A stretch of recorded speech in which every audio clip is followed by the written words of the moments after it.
guys, this is Annette with Sun to Shine Astrology and Tarot, and welcome to Self-Care Sunday. Every Sunday I put out a video to help you prepare your energy for the week ahead, and this is the astrology portion of the reading. So this week we are moving out of 2020 and moving into 2021. Happy New Year's, guys!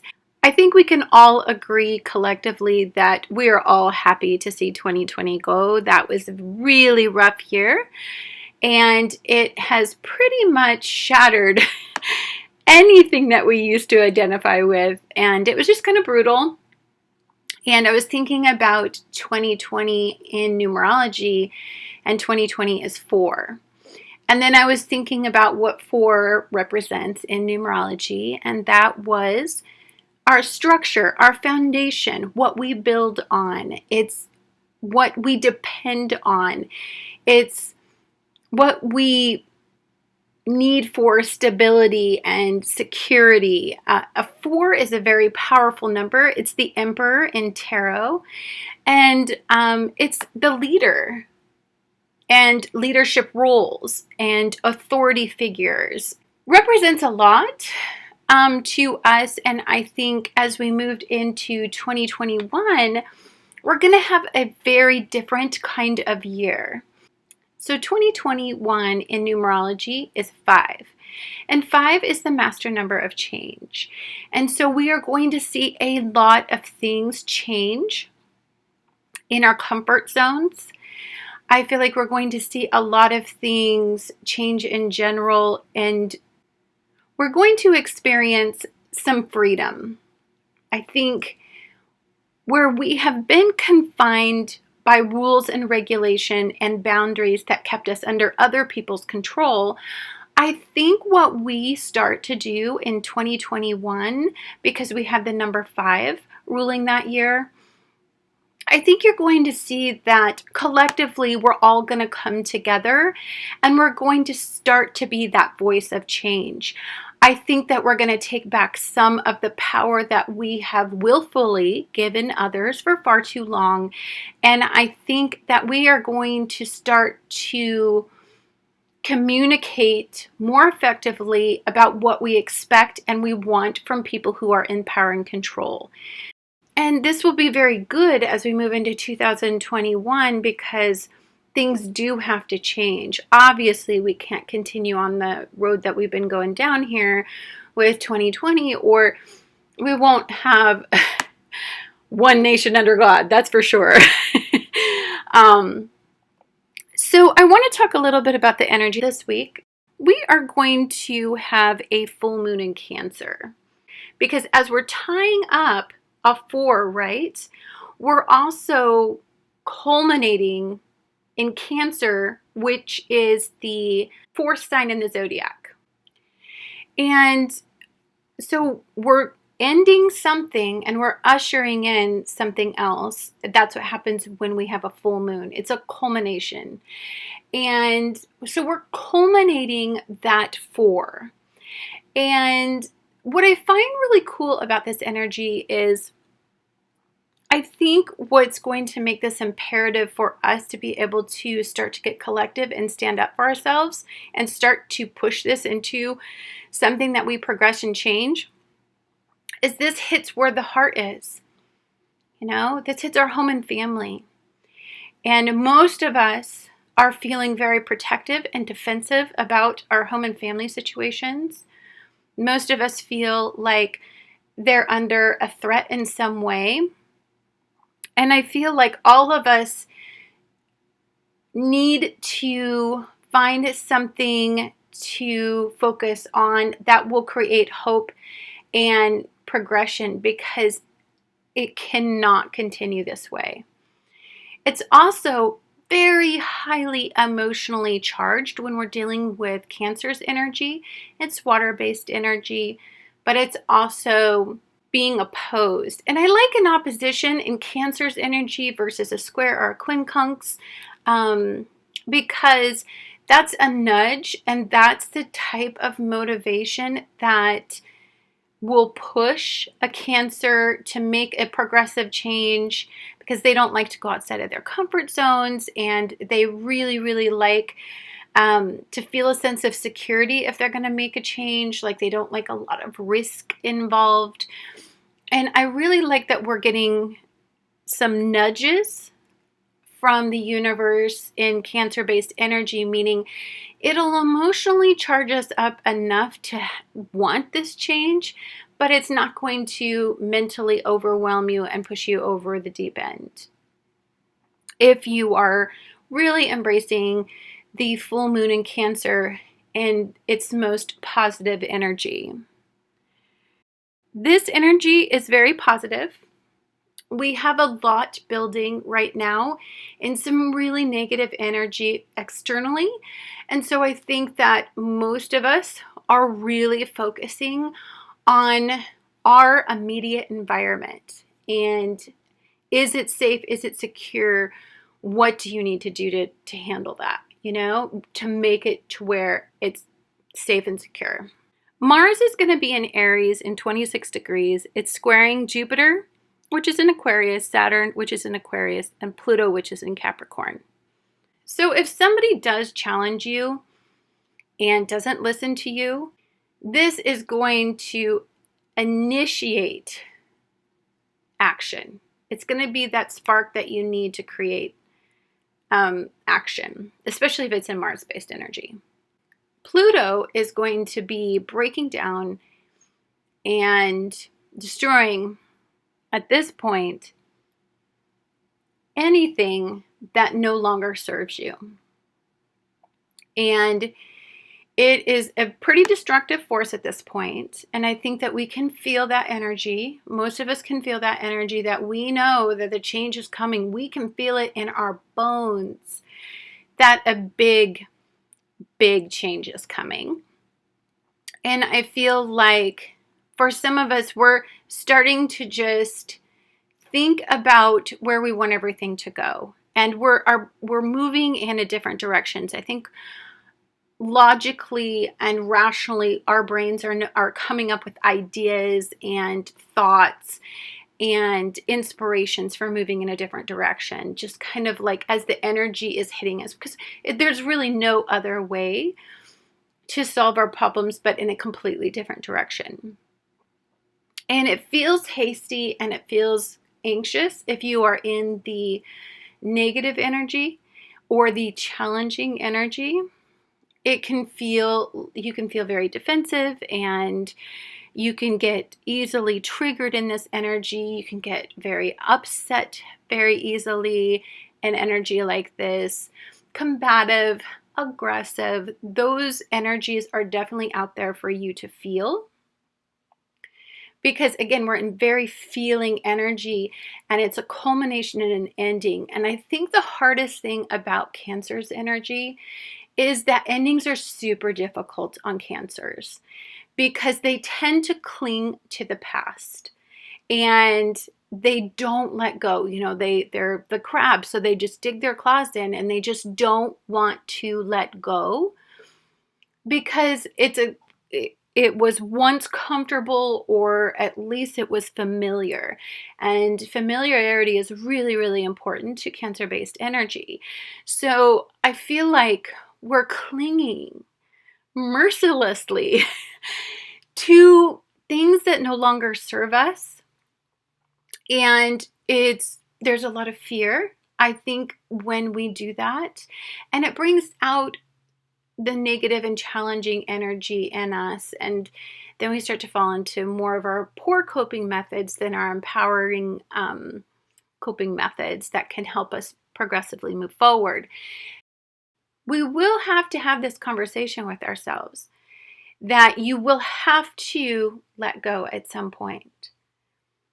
I don't know if that's letting go of a mindset, letting go of something you deeply identified with at one point, letting go of your ego's attachment to what it wanted or thought it needed. But it is very clear that something needs to be released because we're in a full moon in Cancer. Now, mind you, we're building up to Mars in Aries moving into 29 degrees come next week. And I think that that's what we feel deeply right now as we're releasing something that we really just don't want to release, and it was a comfort zone, and we're, because that's all that Cancer energy, this full moon in Cancer.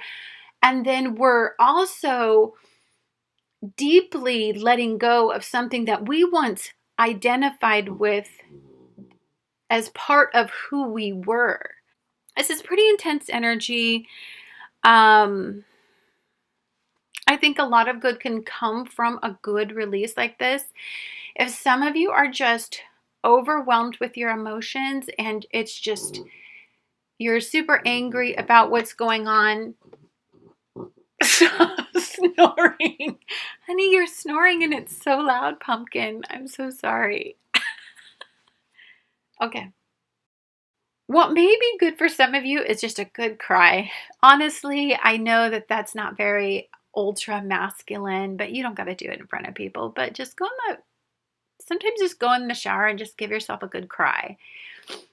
Because so much is on the line, and we have all of these emotions deep inside of us. And if we do not constructively let them out, if we do not turn the relief valve and let some of the steam off of these emotions, we are going to see some crazy energy when people are emotionally triggered. And the release is not going to be good because it's going to be highly charged with emotion and ego. And we want to stay away from those extremes, because those two together can make people do absolutely crazy things, and we don't want that. Just be mindful that we are all collectively in this situation together. All of us have different circumstances, but as a collective, we're all suffering through something that is really trying us down to who we are, down to what we personally identify with, and that is very, very emotionally triggering. I just want all of you to know that 2021 is going to be pretty tough on those who cannot deal with change. The fact that we're having a full moon in Cancer, think about what that is going to put some people through who have had a difficult time feeling any kind of footing at all in this energy. I just want you guys to know that we're all in this together. Let's all take a deep breath. We're going to make it through this. The beginning of the year is going to be really messy, but we need this change. Like, something needs to change. We can't keep doing this. I just wish you guys so much love. Here's a big virtual hug. Much love to all of you, and just go out there and be the change you guys want to see in the world, okay? And be very, very mindful that people are going to be tender this week.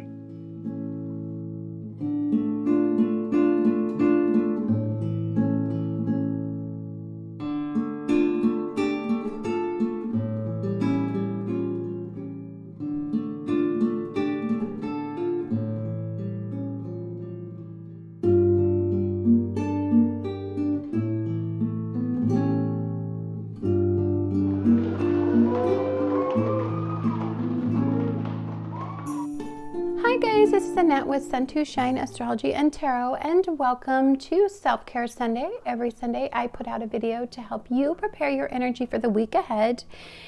And we are going to be tying up 2020, and we are going to be moving on to 2021. And I was looking at the astrology and the numerology for the year, and I was very fascinated by the fact that 2020 was the year of the number 4, but 2021 is the year of the 5. And so that is the master number of change. So I feel like we broke down everything that was stuck and stagnant and controlled by others to stop your progression. This had a lot to do with the way that you grew up and what you identified with. And this had so much to do with stability, what we find stability in. And all of that was challenged because I think we needed to lead our own lives. We needed to become the leaders and not followers in our lives. As we move into 2021, I think it's going to be more about freedom and curiosity, adaptability and communication and change. And we're going to be exploring, the Hierophant's energy, and that would be, having faith again, having hope again. I think following along with people that have those mindsets in mind, and not somebody that's dominating and controlling, but somebody that restores your faith. I think that's going to be really important. I think connections are going to be incredibly important as we move forward. This week, the predominant energy on between December 27th and January 3rd is going to be a full moon in Cancer. So first of all, I just want to say Happy New Year to all of you. We are so happy to see 2020 just get the hell out of here. And then I was very interested to kind of look at the synchronicity of a full moon in Cancer at the conclusion of a year, especially this year, because the full moon in Cancer represents the 4th house. It's the 4th sign in the zodiac. So it really encompasses 4 energy, and that has to do with our roots, our home and family situations as well. And we are having a culmination in that particular area. Now, we do have some really beautiful energy associated with this, and I do think that it does offer some hope about the beginning of 2020, and that is because we will be having this full moon in Cancer is going to trine Neptune and Pisces. It's going to sextile Uranus and Taurus, because those energies just love each other. And then there's going to be a gentle opposition between the Sun in Capricorn and Mercury in Capricorn, which is the polarity of Cancer energy, but it will square off with Chiron and Aries. So you guys chose pile number 1, and pile number 1 is the Wheel of Fortune. Now, if you look above this guy's little head here, he's actually dealing with the storm of energy. And I think he's on the downside of this wheel journey. If you look, his little dog looks like, it needs protection. It's shelter from the storm, basically. And some of us have endured way more than we could ever imagine to endure. Like, especially when it comes to our home and families, because of the full moon in Cancer. And I'm looking at this dog snuggled up to this person, kind of needing protection. And I feel like all of us are very fearful of what the destination and the future of our homes and families, and as we move into 2021. Now, storms are difficult to weather because storms are a force that we are not in control of. And I think one of the predominant forces about this particular energy is that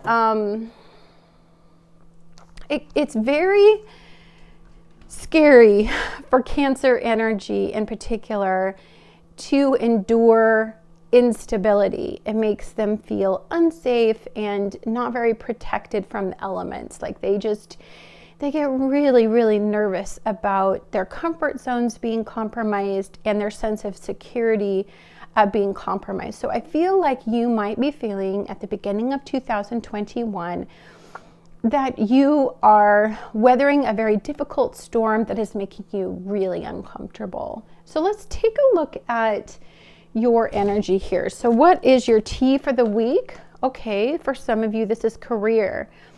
I also think of money and security and something solid so that you can pay your bills. Predictability is really important to Cancer energy, especially if we're talking a culmination in it. And I think for some of you, you guys may be having to make different choices when it comes to your money or your where you live or your home and family, and that can compromise career-based decisions. Also, what I'm thinking of is for some of you that are not making enough money, maybe you became the primary breadwinner of your family, and maybe you need to make more money. I'm also feeling like some of you may be going through a career change, as so many of the ways that we understood the direction of our careers to be going in is now completely in that storm, because we really can't predict what's going on. So we're gonna put that there. You guys have star, guaranteed success. I love that. So in the midst of a storm, after the storm has cleared, there's always incredible clarity. And our direction is revealed, and it's really, really apparent. We don't have a lot of confusion around where we want to move forward in. And so I love that you guys get a star. That means you guys get some hopeful energy. Also, the star's energy and the star card represents Aquarius energy, and Jupiter and Saturn are both sitting in Aquarius right now in a sweet ass mood. So for some of you guys that want to take the bull by the horns, you're willing to lose your insecurities about being unstable or about any kind of unpredictability. If you are willing to embrace something new and to progress your mindsets a little bit past what you've always known, then you will be able to embrace the star's energy really well. Okay, you guys have the bull. Do not back down from opposition. Show strength and fortitude. Let's talk about opposition, because that's powerful for you in particular. So a full moon in Cancer it's really difficult for them to be pushed in any way. They feel threatened pretty fast, and they're the little crabs, so they'll like suck into their shell.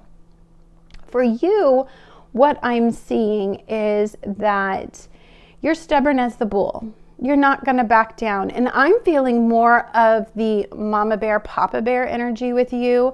I'm feeling like you have to do what it takes. You're looking down the road because you're being very, very protective of your home and family environment and your future and the goals you have for this year. Like, you're not going to waver. And I love that it's an opposition. It's not a square and it's not a quincunx. So for some of you, this is the exact energy that a Cancer needs to be pushed, not shoved. Because you're not going to retract, you're not going to regress. No, you are actually going to move forward with the determination of a stubborn bull and never take your eyes off that ball. And I really like that for you. Okay, you guys have the tiger. And it says, doing something risky, taking a chance. Again, I love the cautiousness about this energy. It's risk with caution, meaning you've thought this through, you've been going through a whole bunch of stuff, and your wits are about you. And it's like you're very, very, I think of the tiger, you're very, very instinctual in this energy.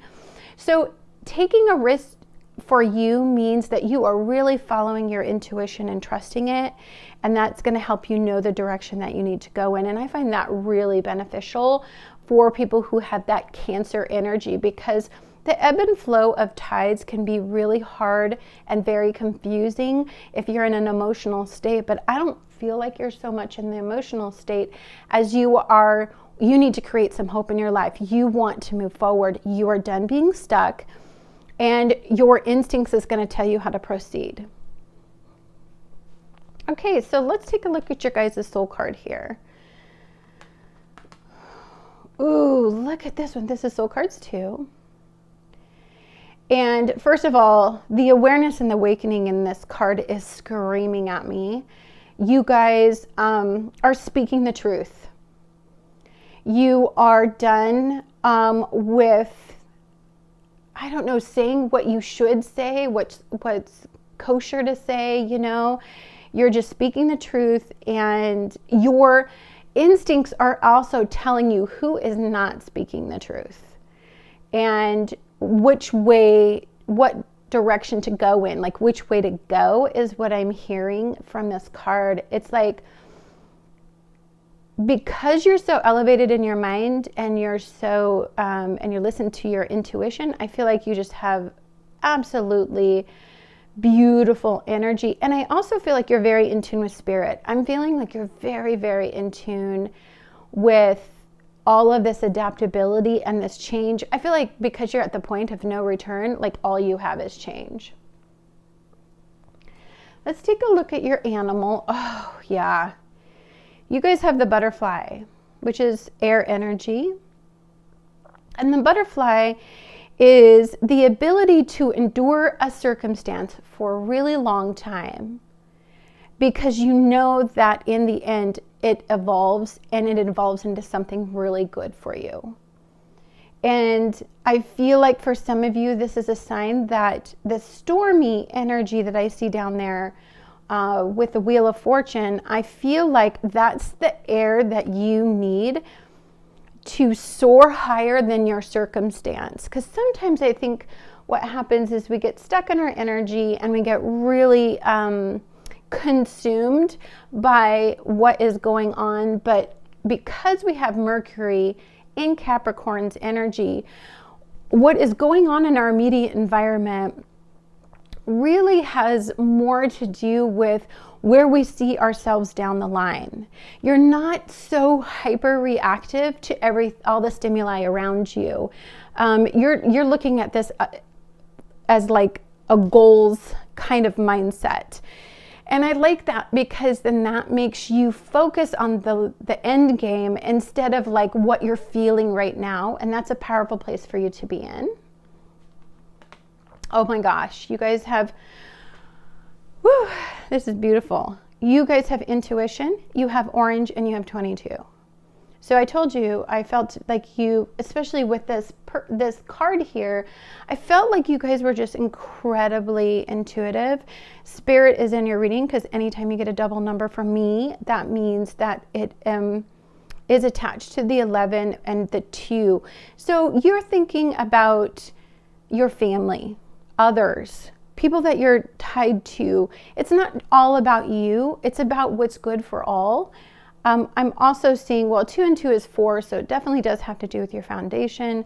But I'm also just seeing the 22 is that ability to be able to think about the long range goals for some of your relationships, your partnerships, your bonds, and your unions. Venus is in Sagittarius, which is training Mars and Aries.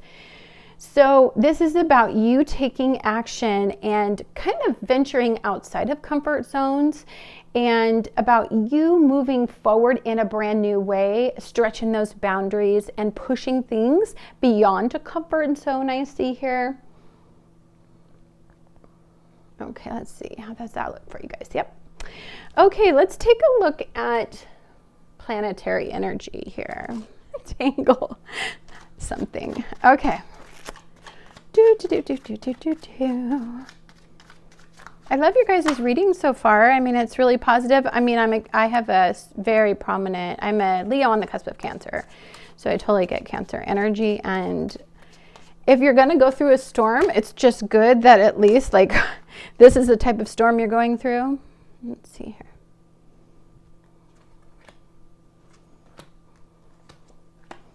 And I'm just not going to read reversals right now.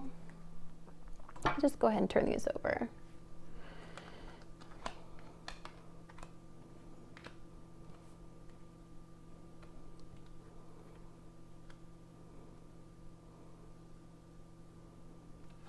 Okay, let's take a look at these 3.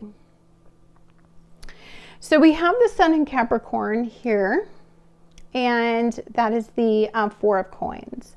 So again, yeah, I feel like there's some intense energy around like your money, your stability, your financial future, success. We have the Ace of Cups. This is like beginning a week, midweek, end a week, or you can read these cumulatively as well. But the Ace of Cups is something new coming in, something that's much more emotionally fulfilling, something that you're optimistic about, something that promises to be something that can flourish on an emotional level. I'm also seeing the really calm waters down here at the base. of all this water energy. So something that you do, like sometimes ushering in and new mindsets with new possibilities and being open can soothe you, because you're not accepting where you are, you're accepting what's to come. I see here, this is a tough one because, you know, Jupiter in this Gemini energy. Well, an Eight of Swords is a difficult energy because it does feel like a lot is coming at you. You're dealing with a lot. I see that a lot is expanding all at one time, and it feels like it's difficult to manage all of these thoughts and all of this stuff that you have to deal with. And I'm feeling like that's so uncomfortable for you that I'm feeling like you guys are definitely, it's kind of like I said, it's that gentle opposition asking you to change. Okay. Sorry, this is just driving me crazy because it's not straight. I don't know why. And then we have the Sun in Capricorn's energy here. So one of the things that's important to both Capricorn energy and Cancer's energy is safety and security. So this, and you had career here. So I'm feeling like there are some big changes that are starting to go on. And sorry, I couldn't see the one, and I wanted you guys to be able to see the one. Sorry about that.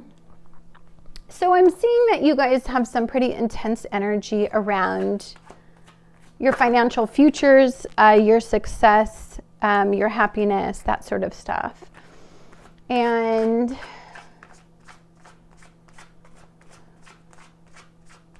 it's okay. I think you just need to start making some decisions. You might have felt like somebody else had control. This might be that energy that pushes you to take over and take some control. Okay. All right.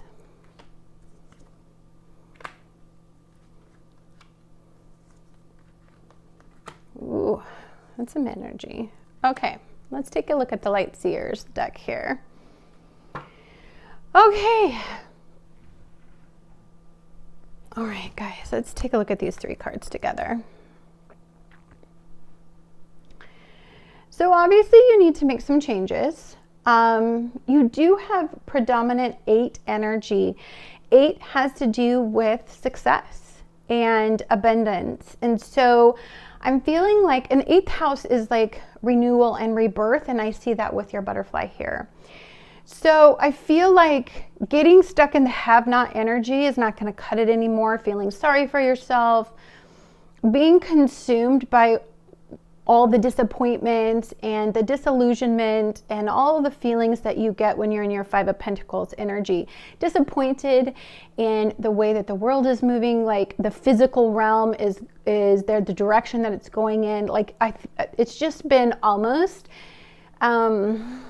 oppressive. And I feel like in this energy, it's time for you to move forward. It's time for you to take a look at this from, you know, kind of like a whole different perspective and start to accept what is coming. Because I think part of it is just acceptance that change is even something that's being asked of you is difficult for you. Okay, let's take a look at these 3 guys here. Sorry. Okay. Wow, you have 10 of Pentacles and 10 of Cups, but in the middle you have this Jupiter-based energy and Gemini. So I feel like some of you guys have a lot of worries around, you know, the stability and happiness of your home, but also of your material realm as well. So you're very heart-based, and you have a lot of worries I see here about how you're going to be able to balance. Like, I feel like some of you may have a lot of obligations to be kind of both strong, nurturing and loving and supportive, but also you're also the financial support, or people rely really heavily on you financially, and you have worries of your own, but you don't get time to really process your own worries because you're so obligated to kind of everybody else. So some of you, I'm feeling very much so like you have the weight of the world on your shoulders and you bear the burden of so much, and you kind of silently suffer is like some of the energy that I'm getting here.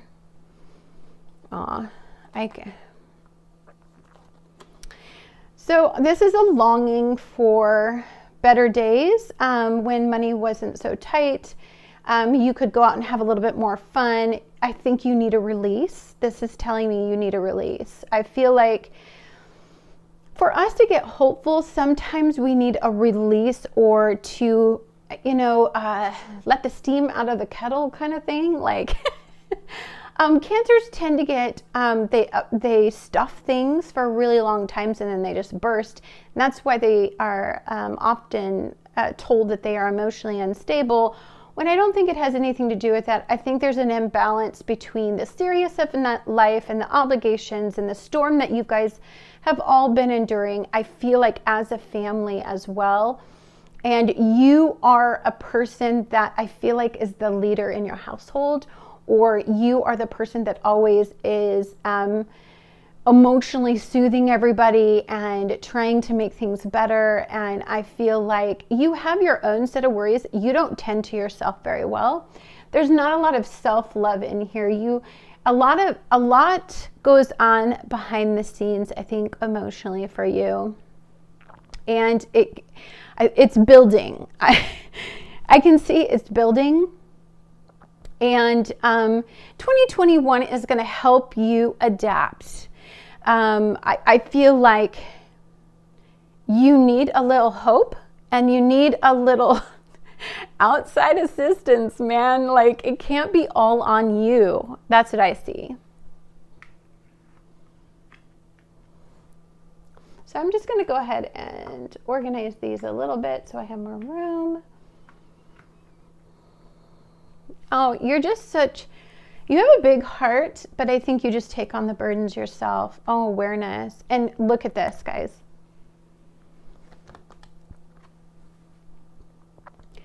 So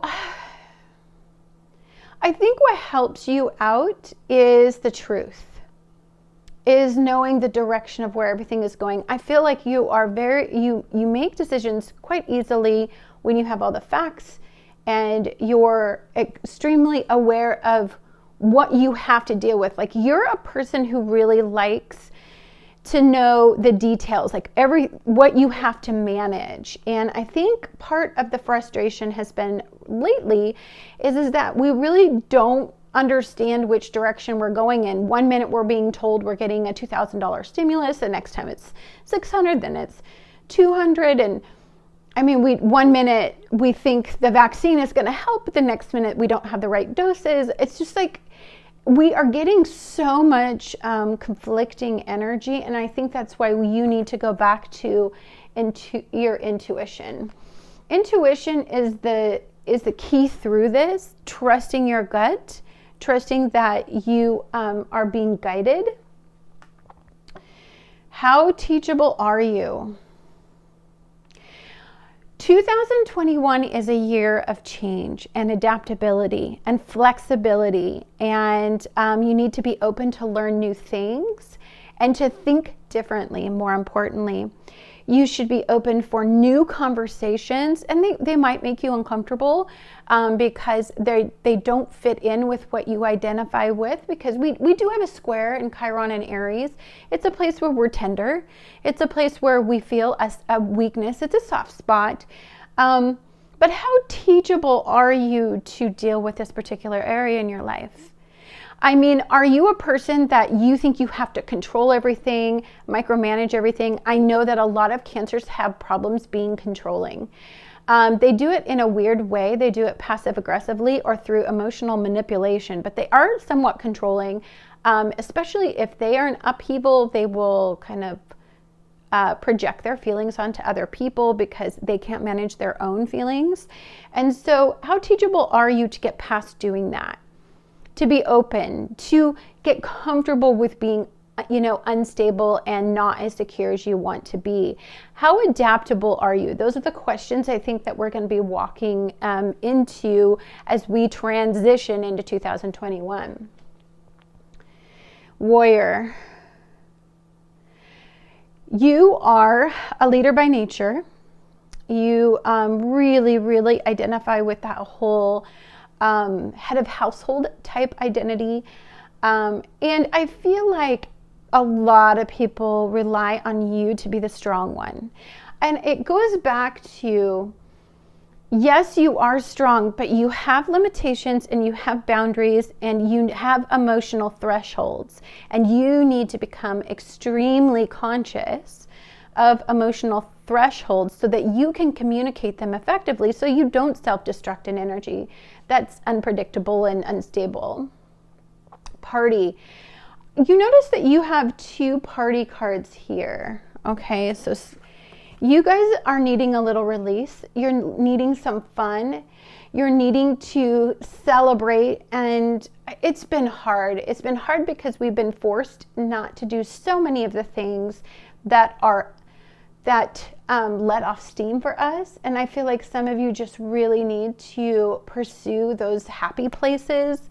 I feel like it's super important for you, you especially. Okay, let me do this. Sorry.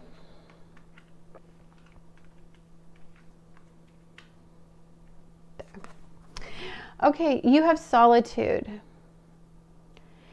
So I feel like for some of you, you definitely, in fact, almost everybody who is in this pile, solitude is needed when it's turbulent emotionally for you.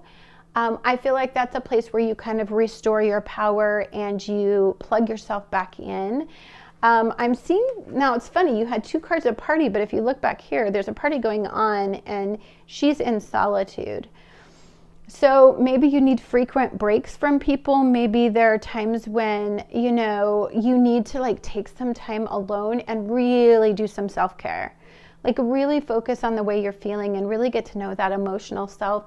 We really are taught not to pay attention to ourselves emotionally because emotions are weakness or whatever people define it as. And I feel like for you, it's a different conversation. That's where you really hear yourself and you're really conscious of what you need and what you need to, more importantly, not be in a fear-based mindset. There's a lot of really intense energy around Mars in particular. And when Mars gets activated in Cancer-based energy in Aries, you can get consumed with that emotional moment, which makes you, like I said, project your emotions onto other people. And it causes a lot of upheaval because you often regret your emotional outbursts or your emotional, your lack of control over that emotional self. And so I feel like it's best for you if you start getting to that level or you start absorbing too many people's emotions. Cancer-based energy is very, very, they're like sponges. And so you can sponge up. So if you're around a bunch of negative people, then you can sponge that up and that becomes part of your emotional state. If you're around really positive people who see things in a positive way, that's really good for your energy and nurtures those good emotions. You have to be very conscious that you are capable of that kind of instability emotion in your emotional realm, I guess. Instability is a tough word, but you're just a sponge and you just kind of ride the waves of the tides. Oh, the Beloved. That's really pretty. I'm going to read the Beloved because you guys could sure use some Beloved energy. So this is from the Mystical Shaman Oracle which I love so much. I was really looking for some, because we have Capricorn energy as the polarity of Cancer-based energy. Cancer-based energy is very emotional, where Capricorn energy is really, really down to earth. So I thought we could use some grounding a little bit. I just want you to notice that it's a 5, and we're talking about next year being a 5. Just cool to talk about. But let's take a look at this. Okay, it says, the beloved is the recognition of spirit in another and moving towards spirit through the other. It is when the divine appears to us in the form of our child, our partner, our friend, and we experience being in love. As we grow, we start to recognize the beloved in everyone, not confusing their personality with the divine nature. It says the medicine. Be careful with new romantic love, the kind of love you fall in and out of.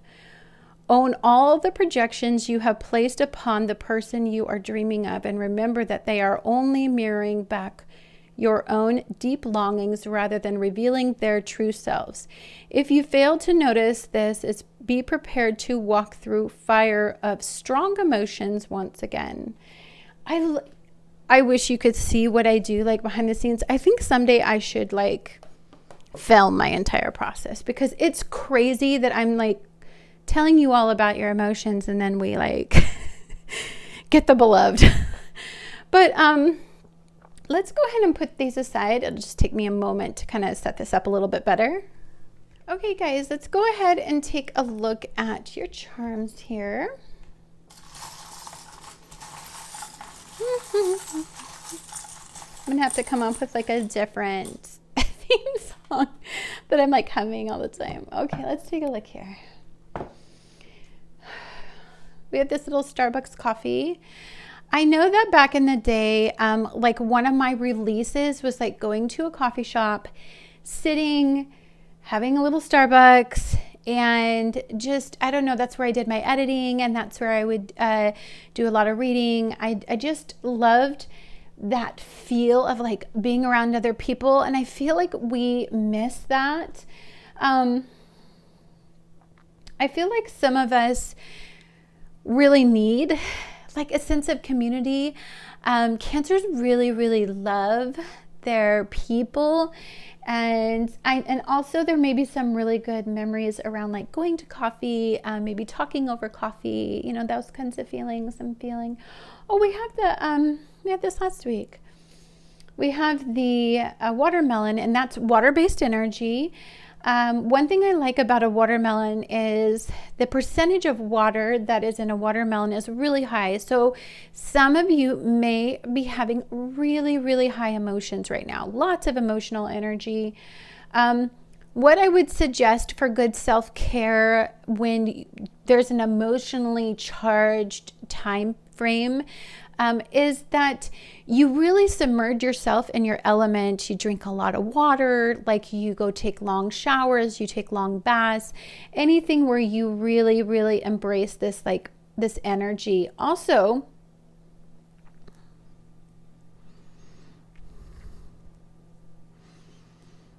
sorry, there was like something on my fingernail.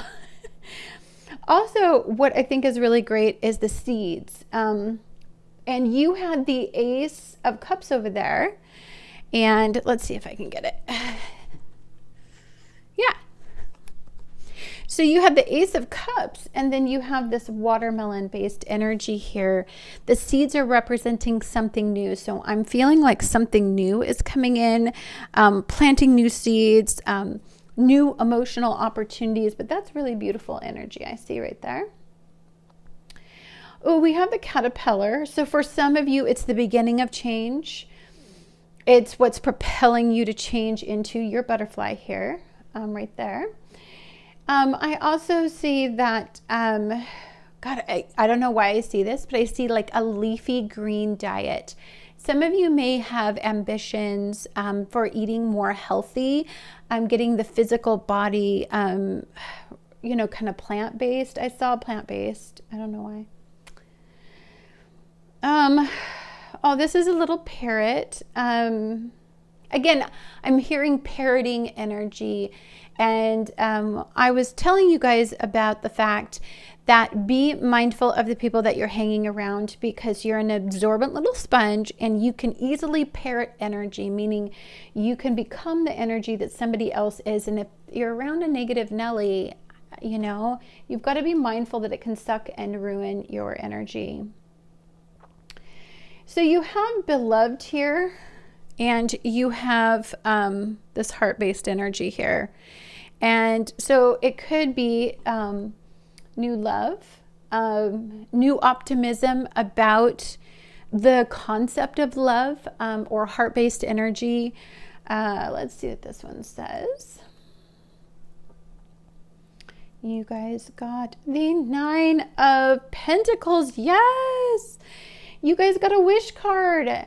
So I want you to sit there and think about, what do you want 2021 to be for you?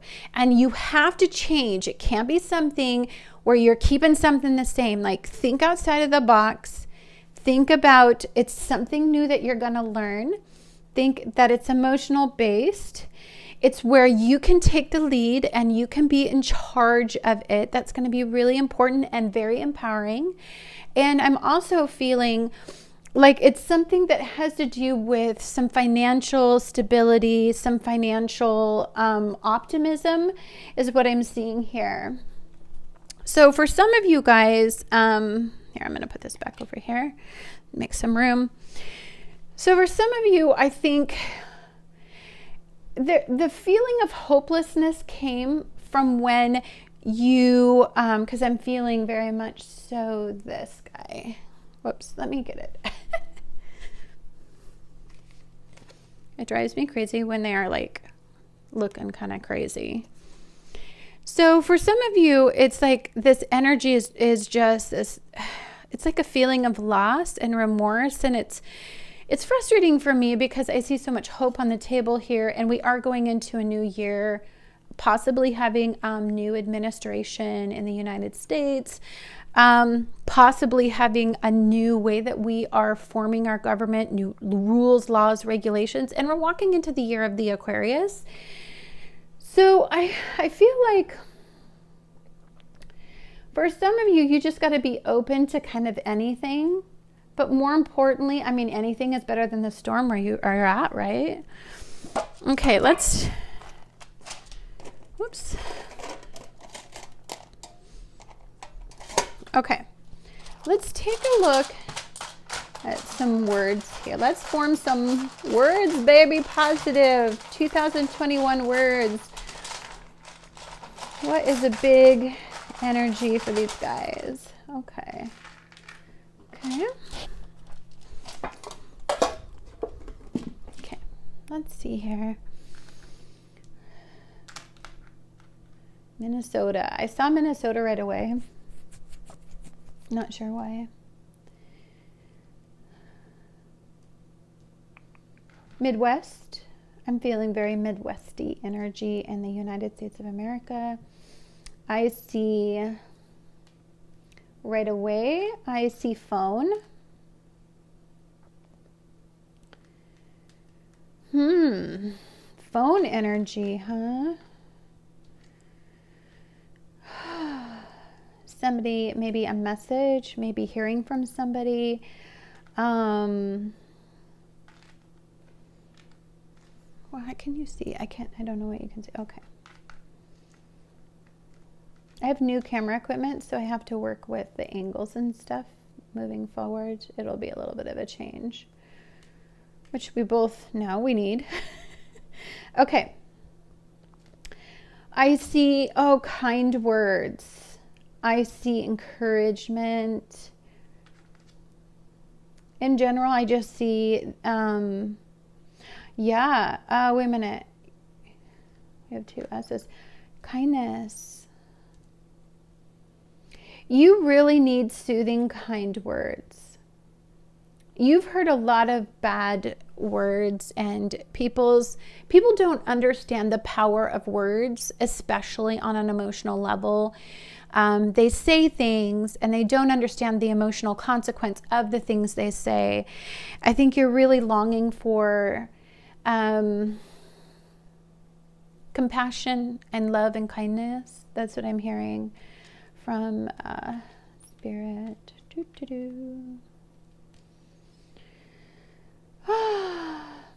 Not sure if I see this or not, but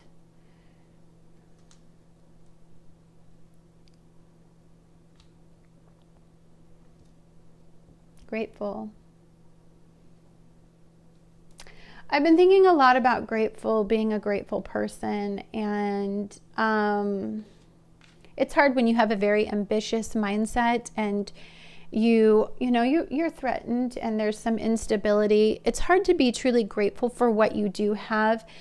And I think getting as basic as, or keeping things as basic as kindness and being grateful, I think those things do wonders for your energy and for your emotional state, as we are in a world that doesn't seem to value at all being just a good, compassionate, loving, and nice person. It shocks me what people say and think that it has no that it's okay to talk like that. Like, it shocks me every single time I hear somebody say something that you can't take back. Kindle. We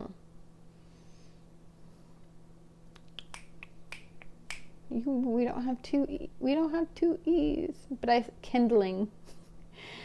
I did see a rekindling or kindling of something. I did.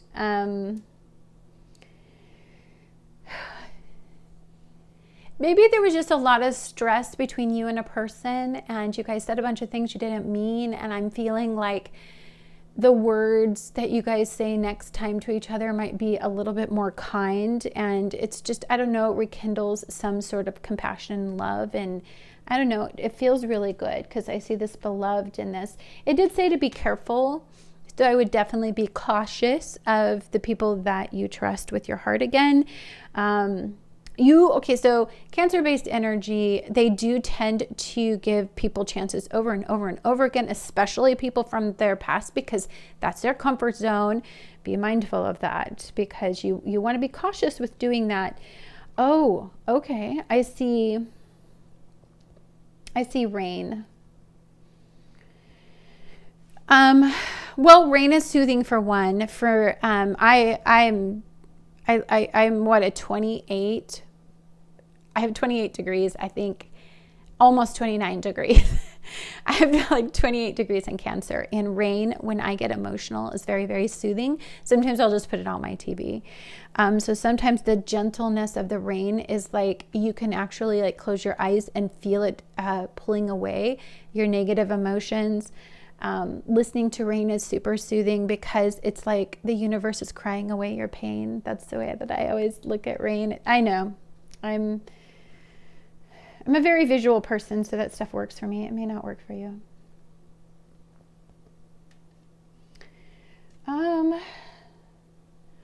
Oh, interesting.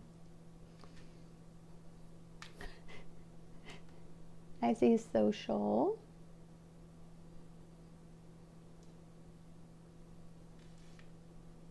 I do feel like you need more social activities. You've been solitude. I am seeing people playing.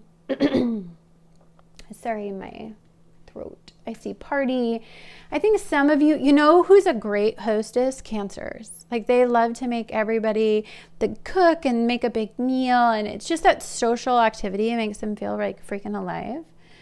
Let's see if we have anything else. It's because I work in the medical field, but I see follow-up visit, follow up on something. That's just like from the medical field. Do I see that? Really? That's so cute. Dates. It could be dates on a calendar. It could also be like an important events, because I am seeing that we do have a lot of social energy. I feel like as we're going into 2021, what we can see is like the possibility of being able to socialize again and, you know, having a full calendar. I see, oh my God, I see ring too. Put a ring on it. I'm hearing, I think it's Beyonce's song, like put a ring on it. That's funny.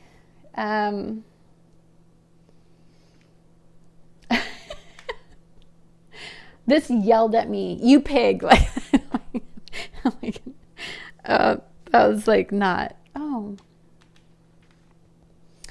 Well, that's what I see so far. I mean, I think I could go on and on. They're really speaking today. They have a lot to say. Dates, maybe some of you could go on more than one date, have more than one, because you did have the ace, more than one opportunity to get to. You have 71, 77. So we both know that sevens to me, as 77 is spirit. We have 6 and we have 50. So we have, of course, again, 5 is change. The 6's energy is relationships, partnerships, bonds, unions, collaborations, that sort of stuff. We have talked a lot. You do have a lot on the table about relationship-y kind of getting to know people. Maybe you meet somebody when you're socializing, or you bump into somebody and it rekindles something. We also have 71 here. You had a lot of 8 energy, so 7 plus 1 is 8. Those are about changes, being open to change and doing things a little differently.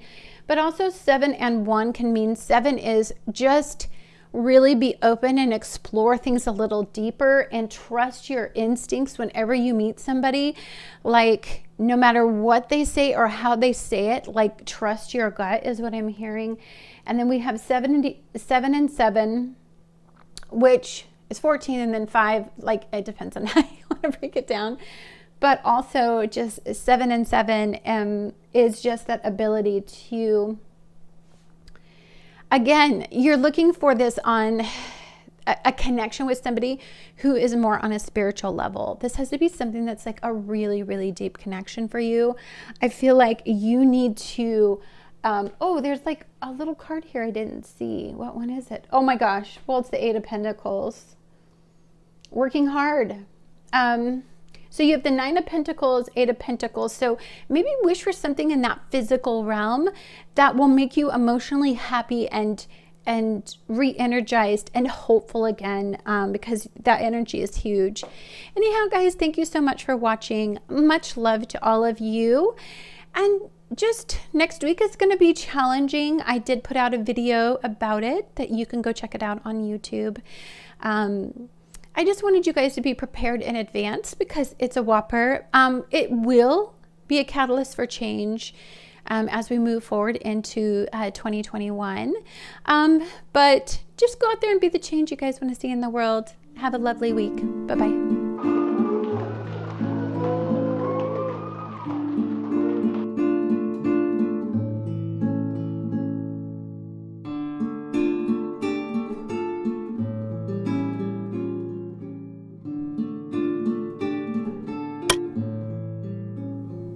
Hi guys, this is Annette with Sun to Shine Astrology and Tarot, and welcome to Self-Care Sunday. Every Sunday I put out a video to help you prepare your energy for the week ahead, and we are going to be concluding 2020 and we are going to be ushering in 2021.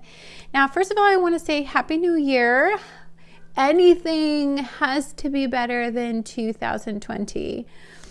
I was thinking a lot about the numerology in 2020 and the fact that it had a lot to do, to me, with the Emperor's energy, because he is 4 in the major arcana. But also it had a lot to do with just 4 in numerology was stability, dependability, leadership, issues, our identity, our foundation, Our roots, our home, and our family were some of the things, if you're looking at it from the astrology side, in the 4th house. And so 4 was a big number because we are challenging the people that lead us, that have power over us.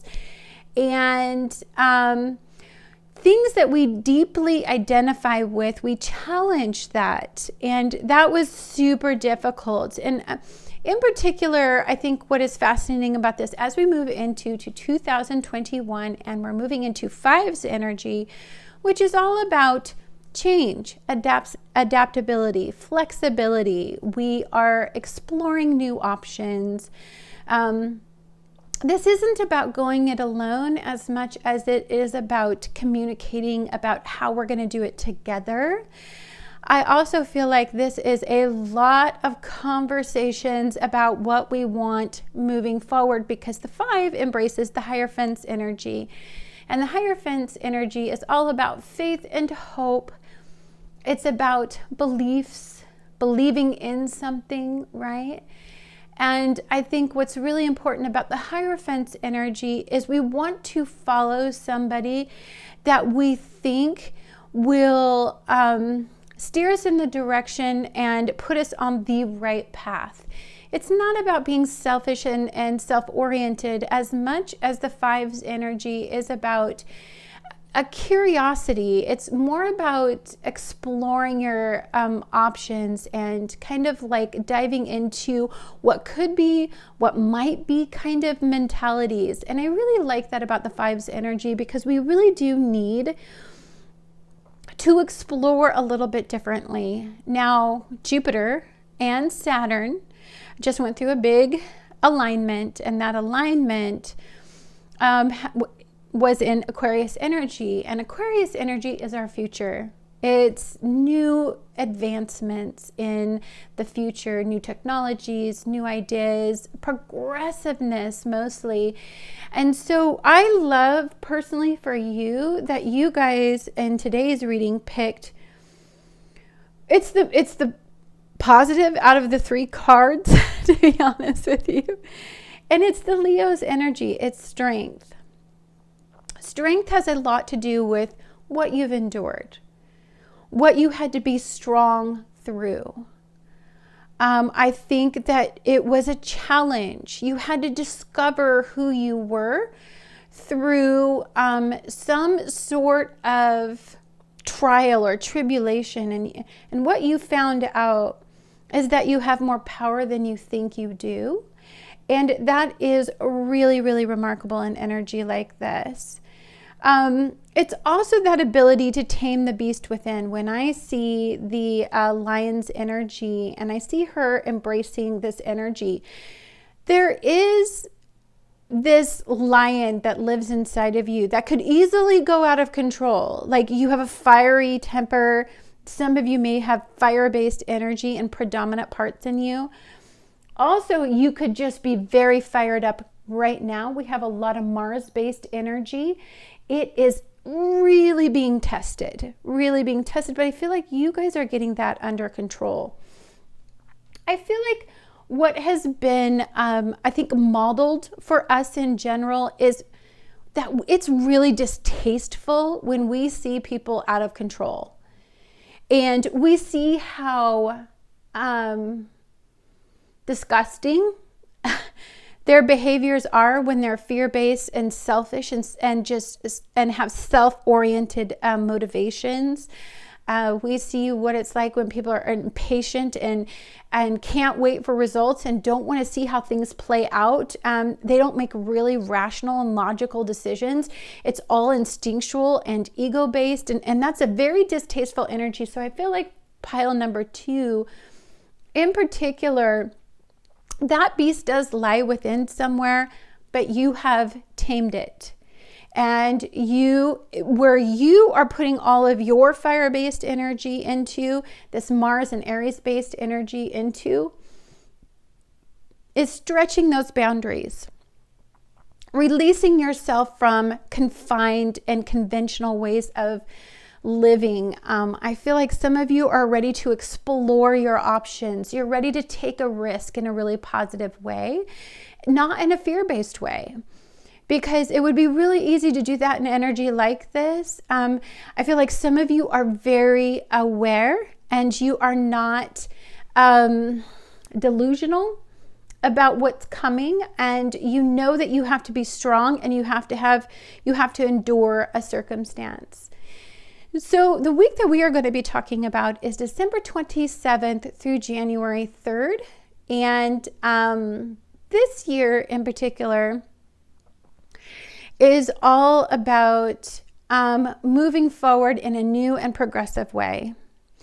And it is about completely leaving behind, destroying what no longer serves you, breaking down obstacles and walls, and really embracing the Leo's best energy, which is centering your life and focusing your life around something that helps you shine, something that helps you excel and be in the spotlight a little bit. I feel like some of you are just natural born leaders in general. It's just something you probably had to get under control to be able to fully realize that you had this capability in you. So let's take a look at your soul card here. This is soul cards 2.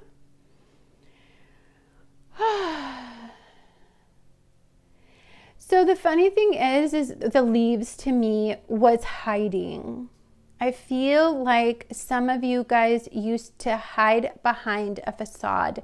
But boy, are you guys real now.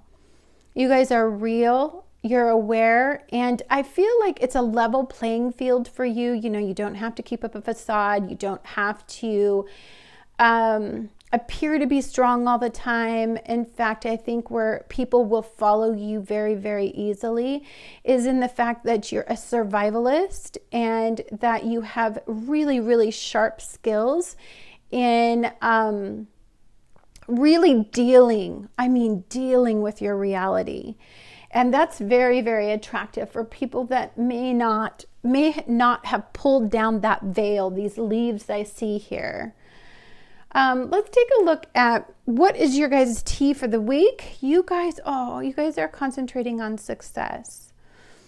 Success to me is not just money, right? Success to me is that feeling of accomplishment, that feeling of abundance, that feeling of making the right decisions, of proceeding in a direction and getting a result. So some of you are going to be really, really focused on something that you deeply want to be successful in.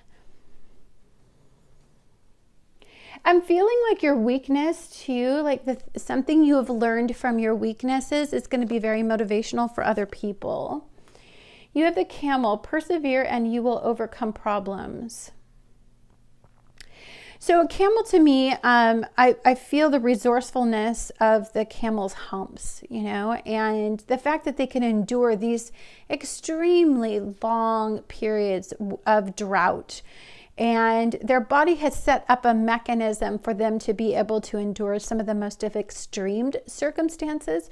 So I feel like in you, you are a natural born leader. I mean, you are somebody that stands out, and you can be one of those people that is like a positive symbol for other people to kind of like move past things that would normally take other people down. Of course, it doesn't take you down, but I feel like you're a symbol for others to move forward in their challenges. You guys have Hammock taking a vacation physically or mentally. Yeah, haven't we been through it? Oh my gosh, haven't we? I feel like when I saw the vacation, I saw you guys showing people that hope, showing people that the good life is out there.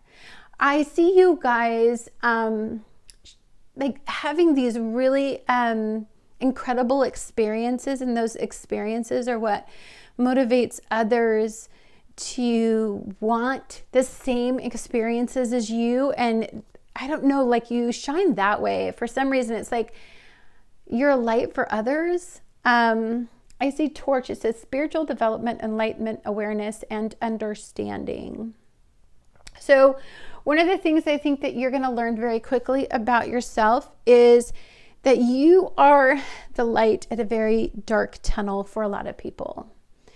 You have an energy about you and it's contagious. And I really believe that for some people, your sweetness and your vulnerability and that ability to really make people feel what you feel is just, I don't know, it's very attractive. But you're also like protective and soothing at the same time. I don't know what I'm feeling about you guys. Like, I don't know what this means. It's really weird. What we're talking about this week is pretty much the only main event that's going to go on until we get into the following week, which was insane. And I've already made a video about it. It's posted onto YouTube, but we have a full moon in Cancer-based energy. Well, after Cancer is Leo. So I feel like it's funny because the full moon in Cancer is going to be trining Neptune and Pisces. And this is very gooey energy. It's very hopeful energy. It's that feeling of idealism about something better, like not settling for where you're at. And then we have the sextile with Uranus and Taurus, and which is in retrograde. So this is helping people see that the material realm isn't as hopeless as people think it is. And the physical realm is full of possibilities. It's not something that's just there to stamp out every hope that we could ever have about achieving any kind of success. I do think what this time frame has been about is about making us realistic about what we set our sights on. So it's not like the Instagram life where people are living these super extravagant lifestyles that you could never live, and it just makes you feel like inadequate. I feel like you are going to be one of those people that's like, this is the life you could live, and it is possible. Like, it's possible for you and everybody else. Okay, you guys have the Bear's energy, and this is earth-based energy. So Cancer energy, the polarity of Cancer-based energy is Capricorn energy, and the Sun and Mercury and Pluto are all sitting in Capricorn energy, which is earth-based energy. And I do feel like we are removing obstacles in our physical realm that have always held us back. And I think what we're centering our sun on, what it's putting a spotlight on, is simplicity and long-range goals and working hard and being productive and reliable and consistent. And it's not that instant gratification, I deserve it, I want it, therefore it should be mine, kind of that entitled feeling. I feel like, no, what we're really starting to understand is that if we really want something, we have to work diligently and hard. So let's read about the Bear's energy here. Okay, so the Bear's energy is the first energy in Earth's energy. So this looks like a renewal. We're doing something new and different. It says waking from a spiritual slumber, beginning anew. Oh, it is. Oh, that's cool. After a long winter, the bear arises from a deep slumber, and at first the movement and effort are difficult, but the bear knows it's time to awaken and move toward the dawning light. The bear card represents an individual on the cusp of new directions and personal transformation. The initial weeks and months of his spiritual quest may feel tricky, cumbersome, and full of obstacles, but you have no choice, Bear. Winter wanes and warmth of spring emerges and your transformation begins. It says, when in balance, inner strength and yearning to grow. Okay, so I felt very deeply that you might have been in a slumber of not like really realizing like your potential and who you are, and the fact that you can be a light for others and that you do have something special to give. Like maybe, I don't know, because we were dealing with so much roots, family, and like how we grew up and where we grew up and who we grew up with kind of energy as we were re-identifying ourselves. I think what could have been difficult is for you to really understand just how beautiful and magnetic you are in some way. Like something makes you stand out. You catch people's attention in one specific way. Ooh, we got yellow. So you have 63 here and parenting. Well, okay, so Cancer-based energy is the mother's energy. It's very warm and nurturing and loving. Home and family are super important. So for some of you, you guys are, family is kind of everything right now. Some of you may be very, very focused on being the light for your family, helping them see things through, helping, taking the lead, and you may be the head of household in some way. I'm also seeing just with the 6 and the 3, and if we were just to break this down all into the 3, but also the 9, there's a culmination because we are in a full moon in Cancer. So there is a culmination, and for some of you, what you may be realizing is that you have a particular role that you may not be fully aware of. And I feel like maybe you didn't used to take the lead, maybe you used to let others take the lead, and that is not the situation anymore. You are actually waking from a long, long slumber of maybe letting people shine, but it's like your turn to shine. That's what I'm feeling. Okay, guys. So let's take a look and see what planets we got going on here. Okay.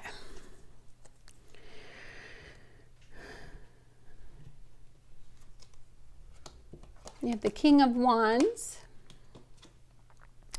2 of Swords, and you have the 3 of Swords.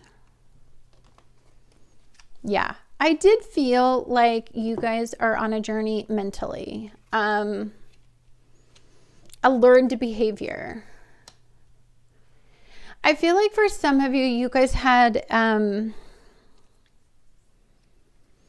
it was as if you grew up thinking that you can't have what everybody else has, and it used to make you feel like you couldn't control where everything was going. Like, because I'm thinking about, if I were thinking about the opposite of Leo-based energy. So if I was looking at the fire-based energy and it's in all this negative energy, and that was with Mars being in Aries, is just squaring everything. And as we're moving up to 29 degrees in a fire-based energy, which is Mars in Aries, I'm feeling so much like this King of Wands here.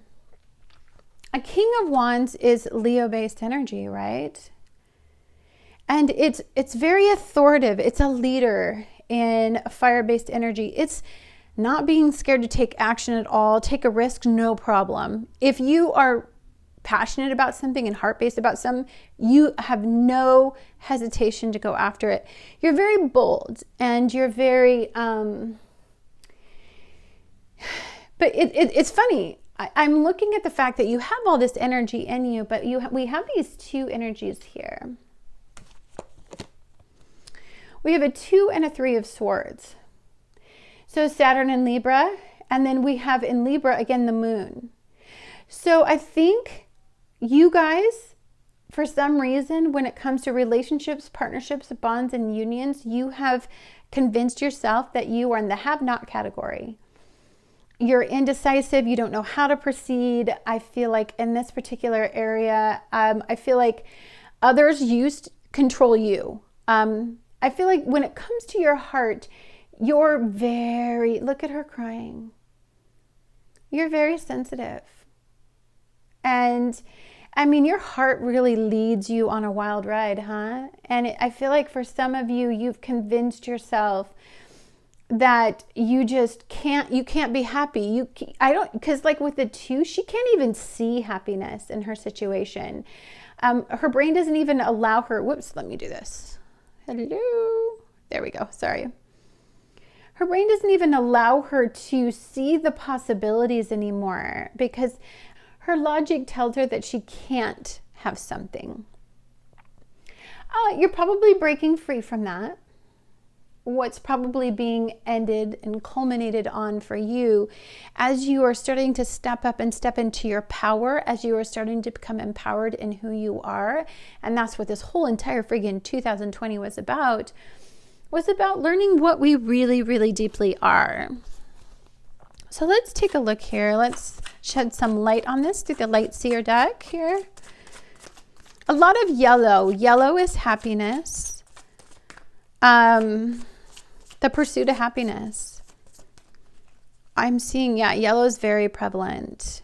And, it's part of fire-based energy. It's the end of the flame, I feel like it's where the flame is definitely hot. There's a big dog. Okay. My dog's okay. Cool.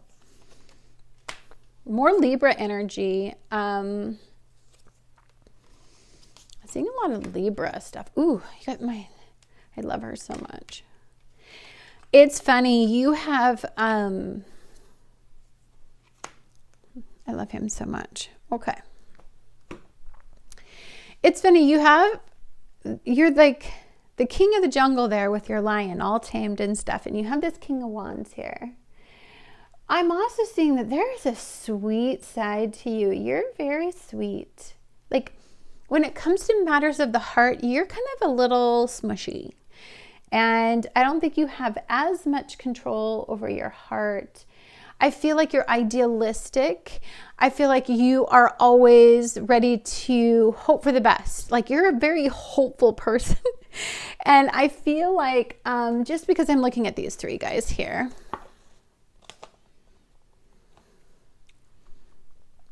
I feel like when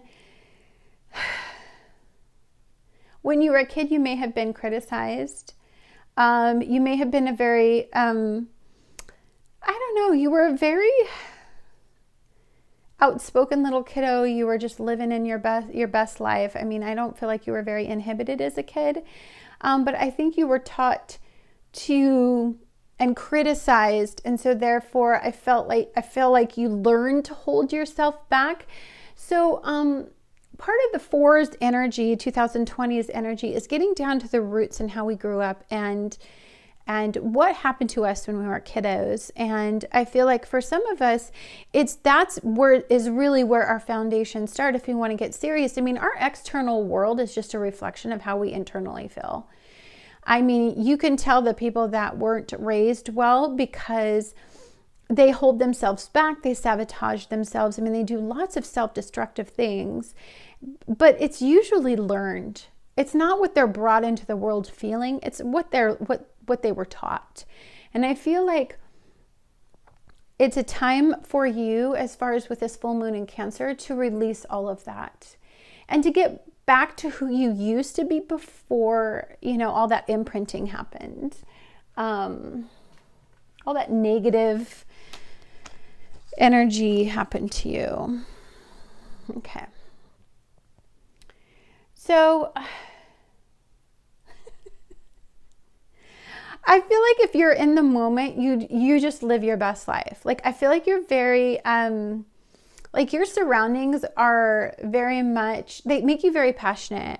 So if you're around like super high vibe people, like you're super, your vibe is so high and you'll just do anything for a good time. But I feel like there's an emotional side to you that you're very indecisive when it comes to your feelings. Like, you could be a person who gets really swept up in a moment, but then when you start thinking about it, you're like, I don't know what I want. And you start to second guess this fire-based energy. You start to second guess your lioness's energy, or your Leo energy, your king of the jungle energy. Okay. All right, guys. So you have the King of Pentacles, which is so great. I'm going to tell you what I like right now. I love that the progression is to the King of Pentacles. So You're very hesitant. You've probably made a lot of really crazy decisions. You've been swept up in the moment several times. There has been a repercussion of it because you were somewhat idealistic when you did all of those things, especially if it was heart-based or you were very passionate about it.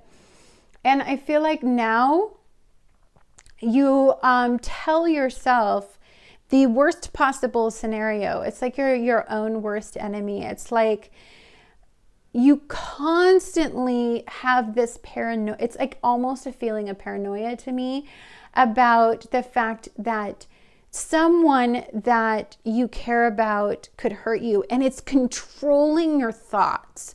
It's controlling your energy. And this King of Pentacles energy here is to stabilize all of that, to bring it down to earth, to ground that energy in reality.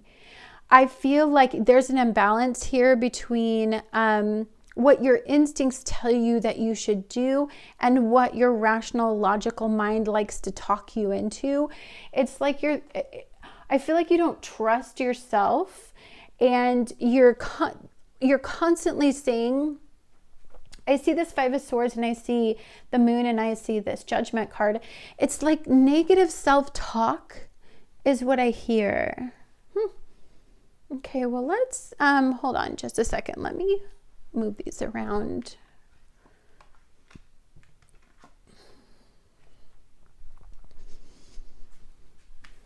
Kind of actually, that isn't bad to navigate around that. That was cool.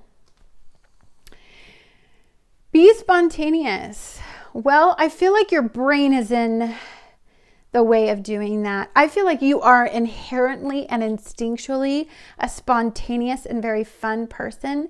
This card is telling you to emotionally engage in that mentality again. It's time for you to unlock a part of yourself. I feel like this full moon in Cancer's energy is telling you to trust yourself. I mean, you have really good instincts.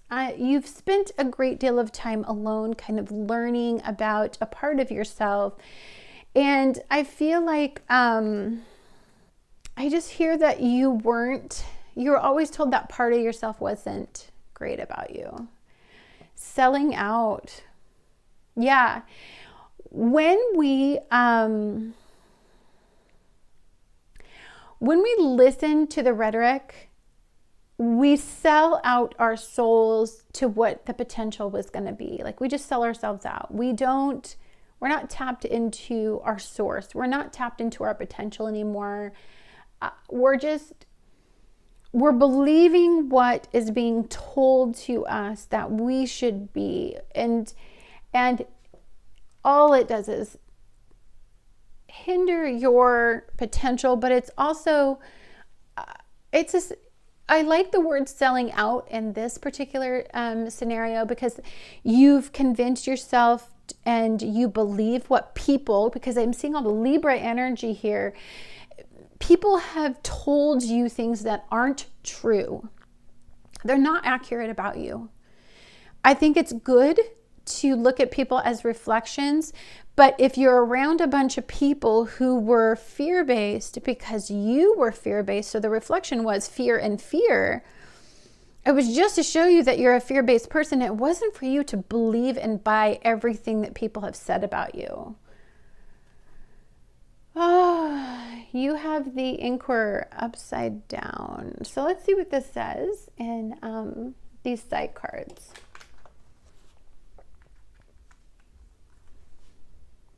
Okay, it says the Inquirer in reverse.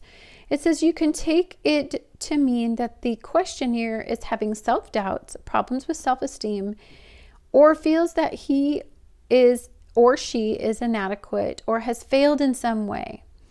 He may also have the feeling of simply upside down about an issue at hand, uncertain, or where he stands. Reverse, the Inquirer can also indicate a certain self-centeredness, selfishness, self-consciousness, narcissism, or other negative expressions of the ego self. Yeah, I feel like where you sold out is you believe what somebody else thinks about you. And I believe that you're selling yourself short. That's what I hear. And you've done it for a while. Because this King of Pentacles is here. It's been a part of your identity for a while. And that definitely, I feel like what we're doing, what you're releasing yourself from in 2021 and the change that you are going to have is in self-confidence, self-awareness, being self-assured, and knowing that you are a leader in your own life and accepting yourself as the leading man or the leading lady in your life. Cell phone, polish your communication skills. So one of the things that does happen is the fact that as we go into 2021 is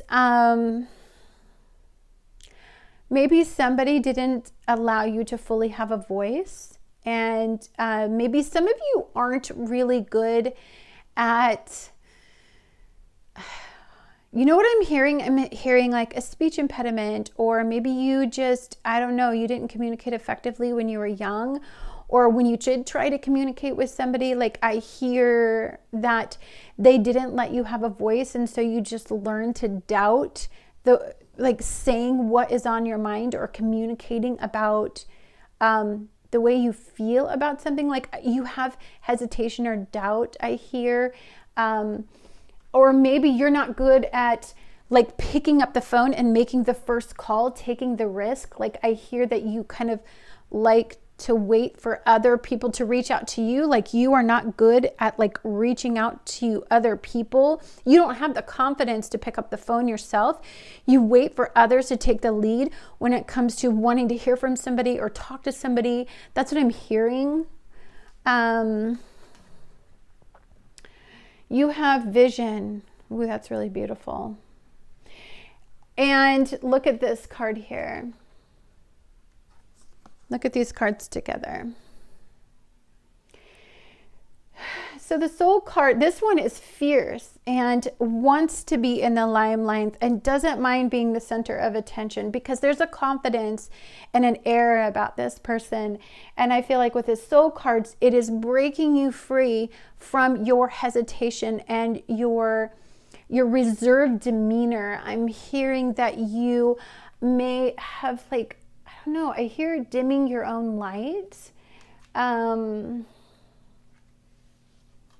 Putting the spotlight on others is what I hear. I don't know. I don't know why I hear that, to be honest.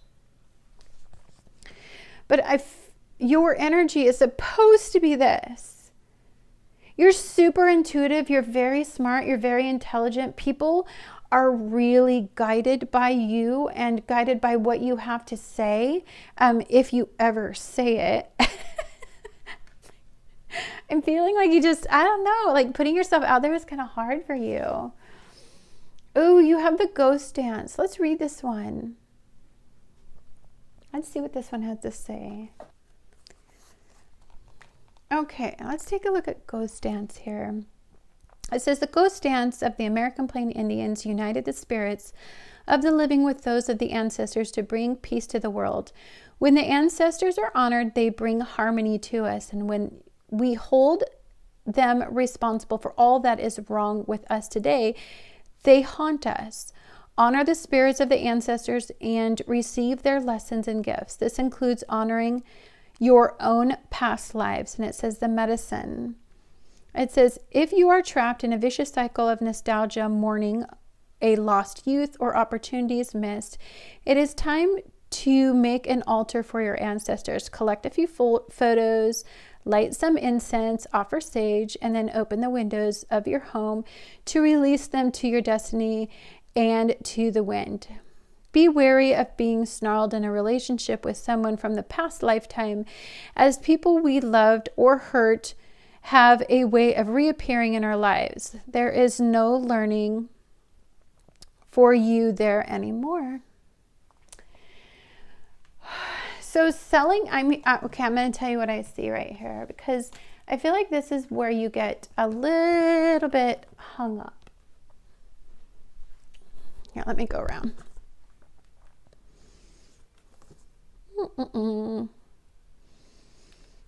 Okay. All right. Oops, sorry, my bad. So if you look at this, you have a lot that haunts you. And what haunts you is you believe what you've been told. You believe that somebody from your past, their words, and you've allowed it to identify you and become part of your actual identity. It's what you project as well now about yourself. It's never what you truly were ever going to be or should have been, but it's something that you've convinced yourself that that's what you are. And that's why I see we have so much relationship energy in your guys' reading here, is because the first person that you need to have a relationship with is yourself. I mean, that's the most important relationship, because everything you do revolves around that relationship with yourself. And I'm just going to push these over so I have some room for...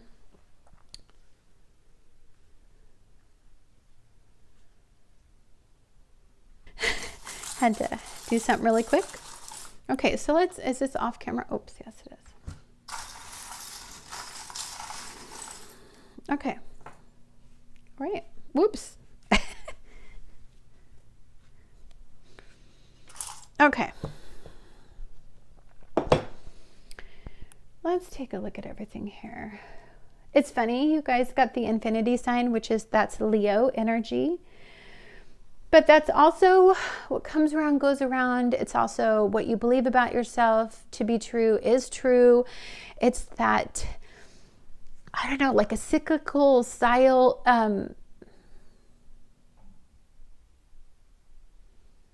It's like a cycle where you repeat over and over again something.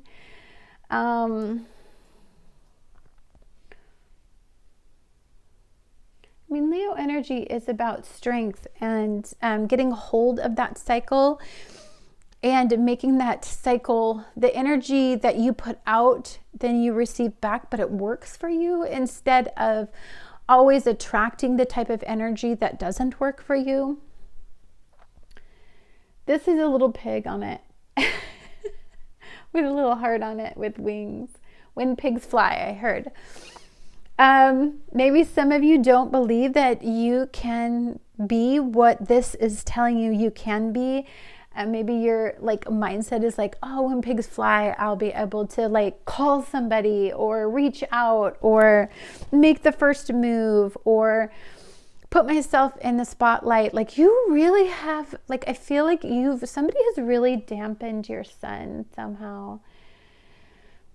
Yeah, and you have elephants here, and it's like a family of elephants, and I'm deeply feeling like it was somebody in your family.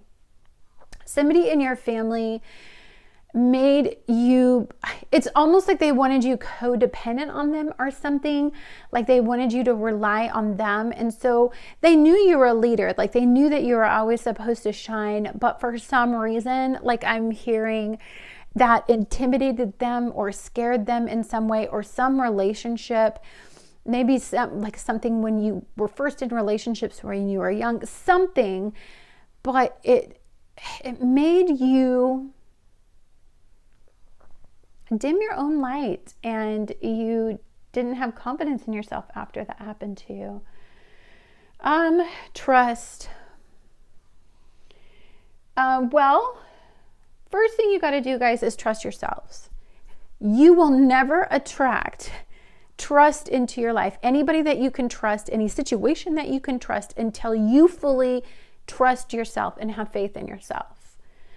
This is a bow, tying a bow. I think of the end. I think of, we tie the bow on something, or we tie things up, or this could have been a cycle that we've been enduring, and it's time to tie it up. It's time to get it under control. It's time to make something come out of that experience that is beneficial towards you. Make something beautiful flourish from that experience. It could be that, if somebody hindered you or stopped you from in any way of understanding who you are, maybe you can be that light for others, to not do that or show them the way out of that kind of darkness. You have the rabbit, which is fertility. That's abundant fertility. Again, I felt very child vibes. I see it. Something happened, and you have this sick. Something happened when you were a kiddo, for 100%.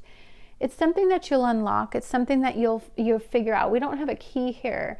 So I feel like, or something, it's like got a hold on your heart, and it's a part of you that's still locked up in some way.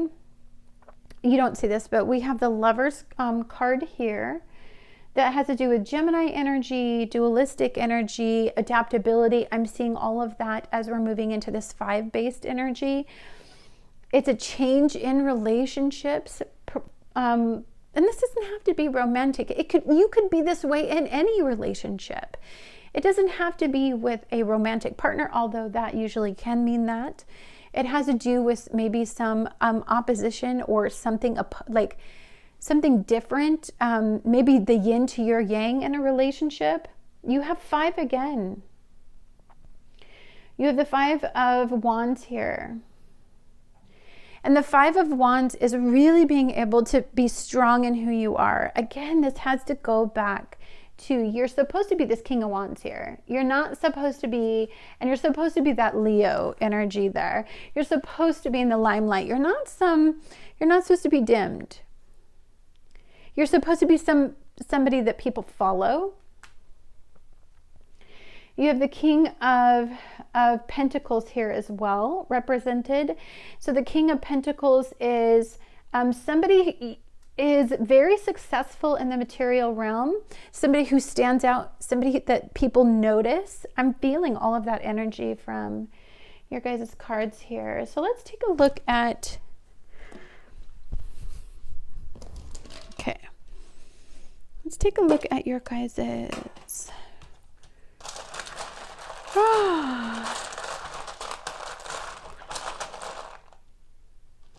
Okay. Hopefully these talk like they did the first pile, just was like yelling about everything. I was like so out there. Okay, I'm not gonna lie, the very first one I saw was green.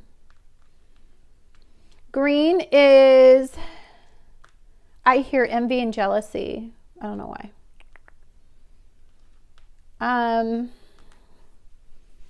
But green is also wealth and abundance, and it is the sign of Earth's energy, and it's a sign of the material realm. And maybe you are used to looking at people who have what you want. You don't think you can have it. You talk yourself out of it. That's because you don't see that you have the ability to attract that. But so maybe you spend time in some envy and some greed. Maybe you feel like somebody is doing something that you want to be doing in the material realm because you don't have the nerve. Like, that's what I'm hearing. Like, somebody is doing something that you want to be doing. You want to have the impact. You want the attention, the same attention they have.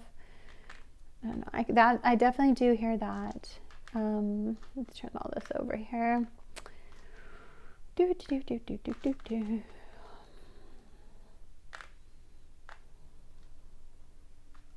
I heard smug. I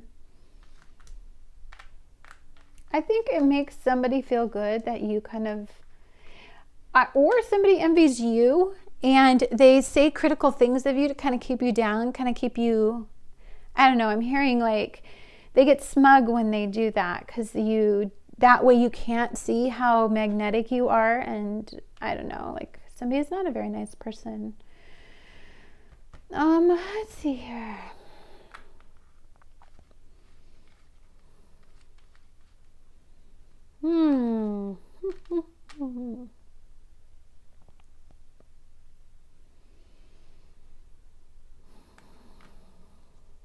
I see slim.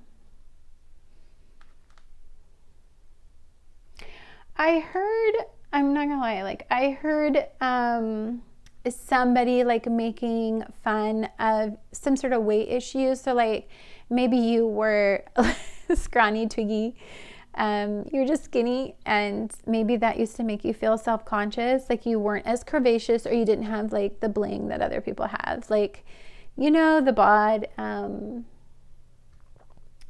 Or some of you think, well, I got to be slimmer in order to be the center of attention. Like, I'm hearing that too. Like, I don't know, weight is like a deal for some of you.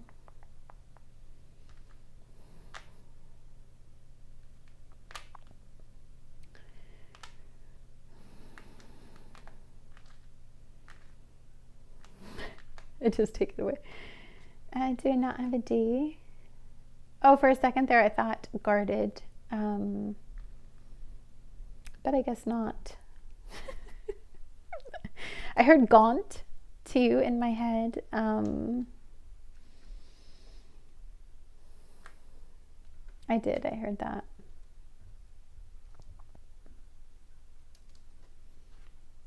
Let's see here. I see alien. I see alien. So for some of you that's really involved in, like, I don't know, you like extra terrestrial things, or like, I don't know, you like things that have to do with space, and the story is about, like, I hear that some of you are very, very curious about like starseed stuff, and like, I don't know, just you really love like the unexplained, or like UFOs. Like, I hear that so loud. Like, some of you guys are very interested in like science fiction-y kind of things, mentalities. It may have been a little bit odd there. Like, I'm hearing like, maybe that wasn't like what was acceptable when you were growing up, to be like curious about things that, I don't know, are very unexplainable, I guess. It's really cool right now. I don't think that it, oh no. Oh, it's so funny. I like geeky, nerdy kind of, like, I'm feeling like you guys may have been like labeled as like, I don't know, I'm seeing like a slender kid, like a kid that's like on, I don't know, like just different, like likes the sci-fi stuff. It totally is reminding me of all the kids that were in Stranger Things, you know, like they were just those cute little eccentric kids that just had these far out mindsets. And I don't know, you have a curious nature about you. It's kind of cute. I find it cute, but it may have made you feel a little bit eccentric, and you may have like kept it on the DL, or when you talked about it, maybe people kind of shot it down. And I just don't think that now you want to talk about stuff like that really engage you. You may find that some of your mindsets about like alien type mentalities, or like anything that's not normal or like very unique about you, may be something you could pursue down the line and might lead to some really cool ideas. I'm not gonna lie, like I hear that big time. Explore that, because I think it's kind of fun for you. And I'm hearing about alone. I heard student loans. Stop with the politics. But I did hear, think. I see thank you. I do, I see thank you. For some reason. Like signing on the line, like got approved for a loan, and it's like you're very thankful for it. Maybe something to help you out. That's interesting.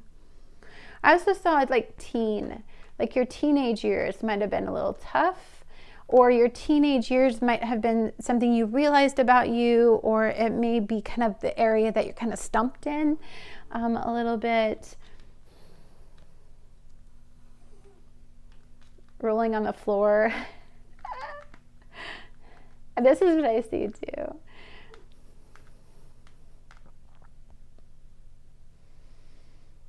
You know, like rolling on the floor, laughing my you might have a very cute little sense of humor. You're quirky. I'm feeling like, dude, you're a little bit quirky. You're unique, and you think that's weird about you or something. Like, I'm feeling like you think that people like it calls attention to you, and I feel like you hide that part of you, but I don't know why, because it's actually what I find, like I get giddy when I think about you and this energy. Like you're cute here. I love unique people. So like maybe you're hanging around, Georgia. No, Georgia, bad Georgia. Not bad, people are bad from Georgia, but like I don't want politics in my readings. It stresses me out. Hank, that's funny. Hank is here, but I feel like you're just like one of those people where, I don't know, I was super nerdy, and it was an advantage for me, but like it's not an advantage for everybody else. But I certainly did keep some of my ultra geeky stuff to myself for oodles and oodles and oodles of years. Like this stuff didn't come out until I was in my 40s, because there's no way I had the nerve to talk about this kind of stuff. So I'm kind of feeling like maybe some of you should pull some of that out, that stuff. Anyhow, let's take a look at, come on, just 2021. We're ushering in a new year, guys. So maybe you guys need to pull out some of that old stuff in you, like that cute stuff. Okay, let's see what's left here. 99, wow. So it's a 9, but it's spirit with a 9, a culmination. You have a 60, which is a 6 or a 2, a 99, which every time you get a double number, that means spirit is in here in this 9 here energy. That's what it means to me. It could be 18, then reduces down to 9 anyway. But it's a culmination, and we are in a full moon in Cancer. So this is a place where it's your squishy spot. It's your underbelly. It's the place where you feel the least safe. I think you need to explore that. You need to tell more people about this. You need to talk about it. I feel like you need to show people this side of you. It's really what makes you charming and stand out, and it adds a lot of really neat character to you. And I feel like it's something that you need to change, that mindset about you, that it's a place where people will criticize you. Like, just go out there and just be uniquely you. Anyhow, guys, thank you so much for watching. Much love to all of you, and just go out there and be the change you guys want to see in the world. And welcome, welcome, welcome 2021.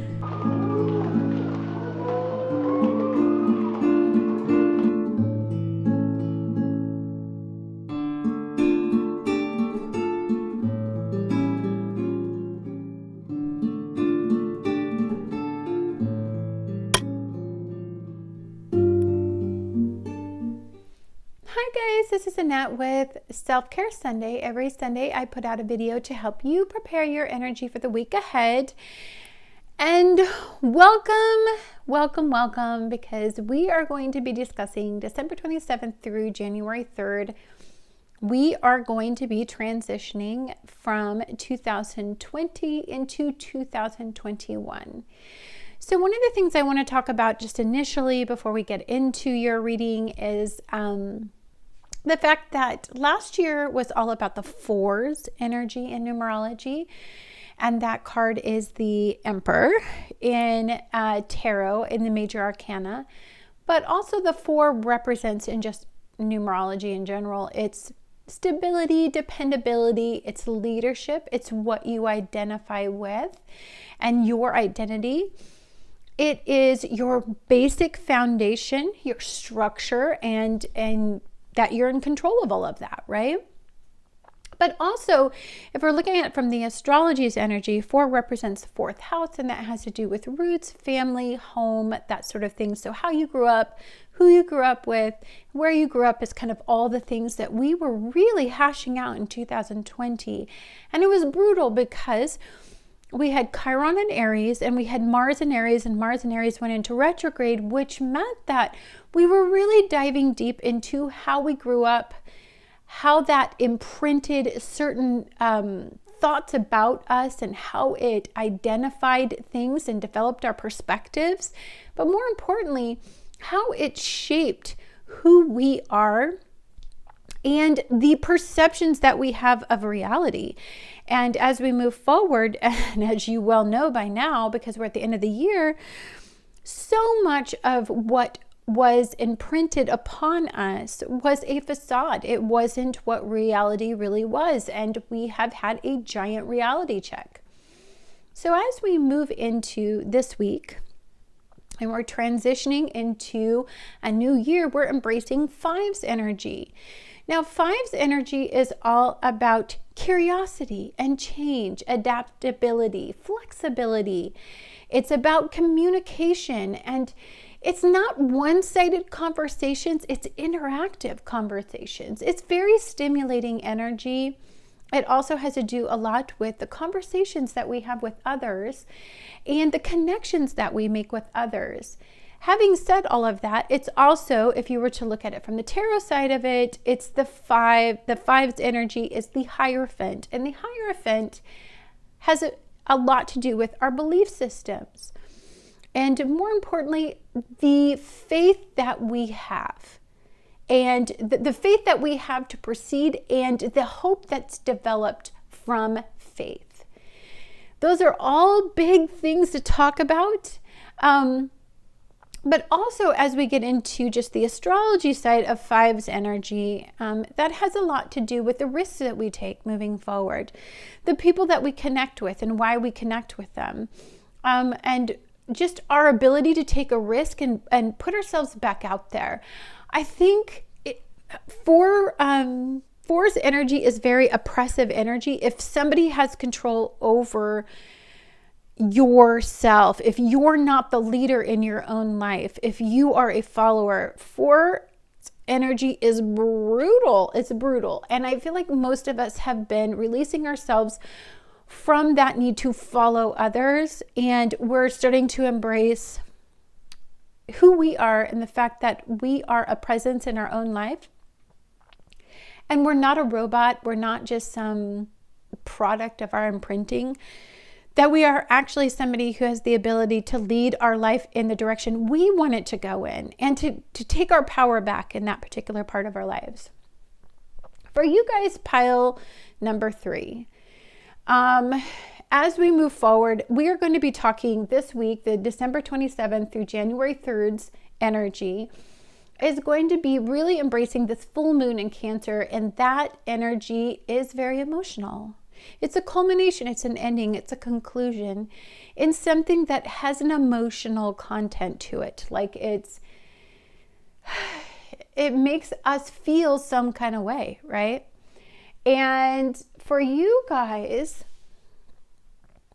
it's something that is very difficult for you to face. It's something that putting yourself out there and making it part of how you are known. How do I want to say this?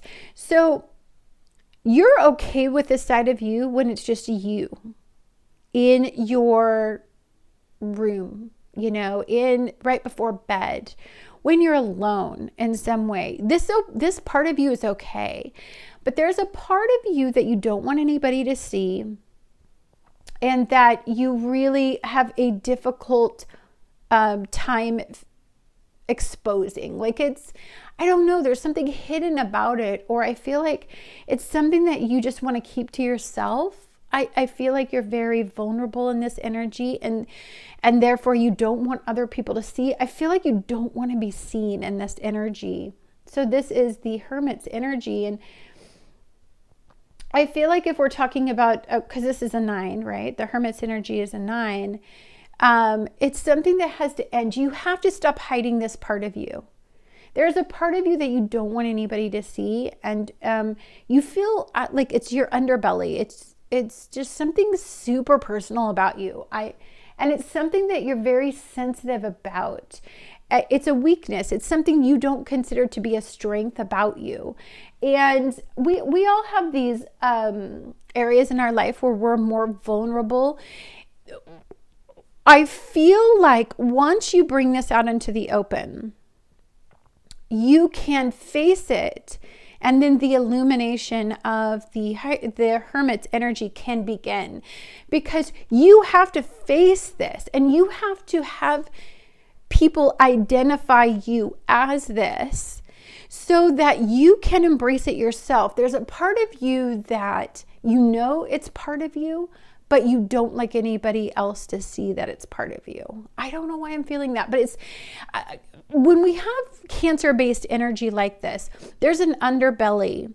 There's an emotional side to us. There's something that we don't like people to see. We keep it to ourselves. We try to be strong. And so we get really hyper controlling in this area.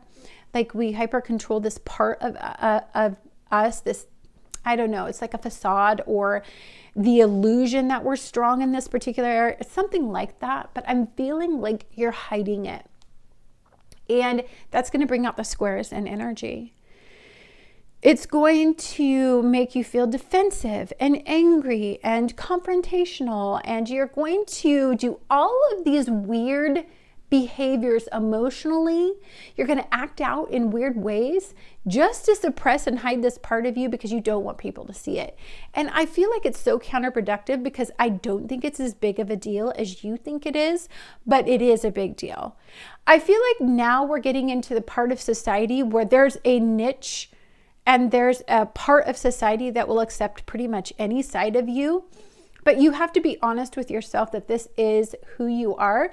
You have to identify with it as well. You can't just identify with all your strengths and not accept any of your weaknesses. I don't know why I'm feeling that. Okay, let's just talk. Okay. So this is the talk. This is Soul Cards 1. Approval. I'm feeling like a need for approval. I feel like if you bring this part of yourself into the open, I feel like you feel like you won't have the approval of others. And approval of others is very important to you for some reason. I feel like you have a strong desire to fit in. Of course, this is in an area of your life, like the Hermit's energy, which is in reverse, technically, in this particular deck. I feel like you hide this part of you because you feel like nobody's going to accept the other part of you, you know?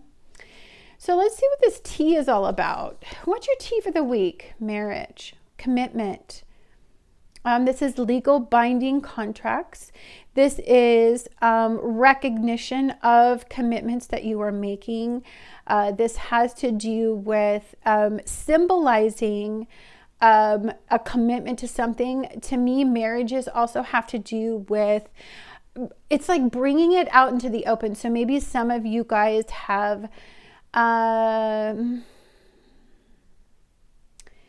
suppressed wants and needs is what I'm thinking in relationships. And there's a part of you, I'm kind of thinking of like, you know, I want a woman in public, but a freak in the bed kind of thing.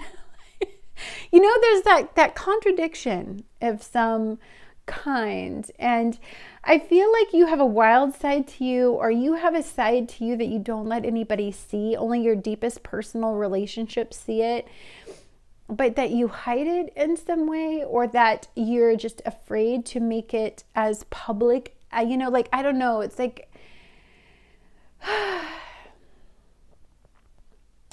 Maybe, you know what I'm also feeling deeply is I'm feeling like you really desire to be in a relationship, a partnership, a bond of union of some kind.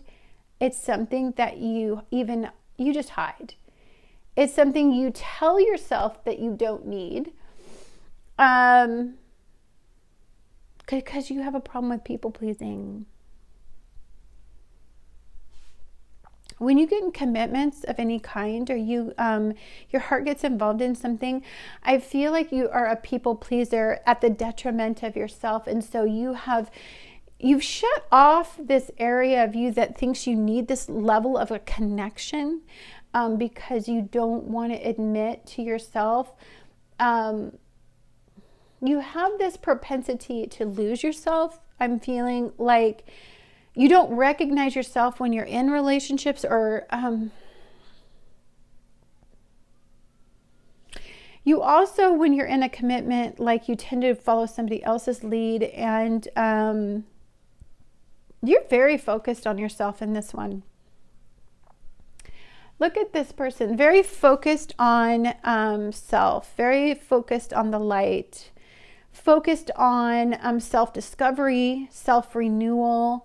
I'm also seeing in this particular card that you are seeking light. You are seeking knowledge about yourself. You are trying to maintain.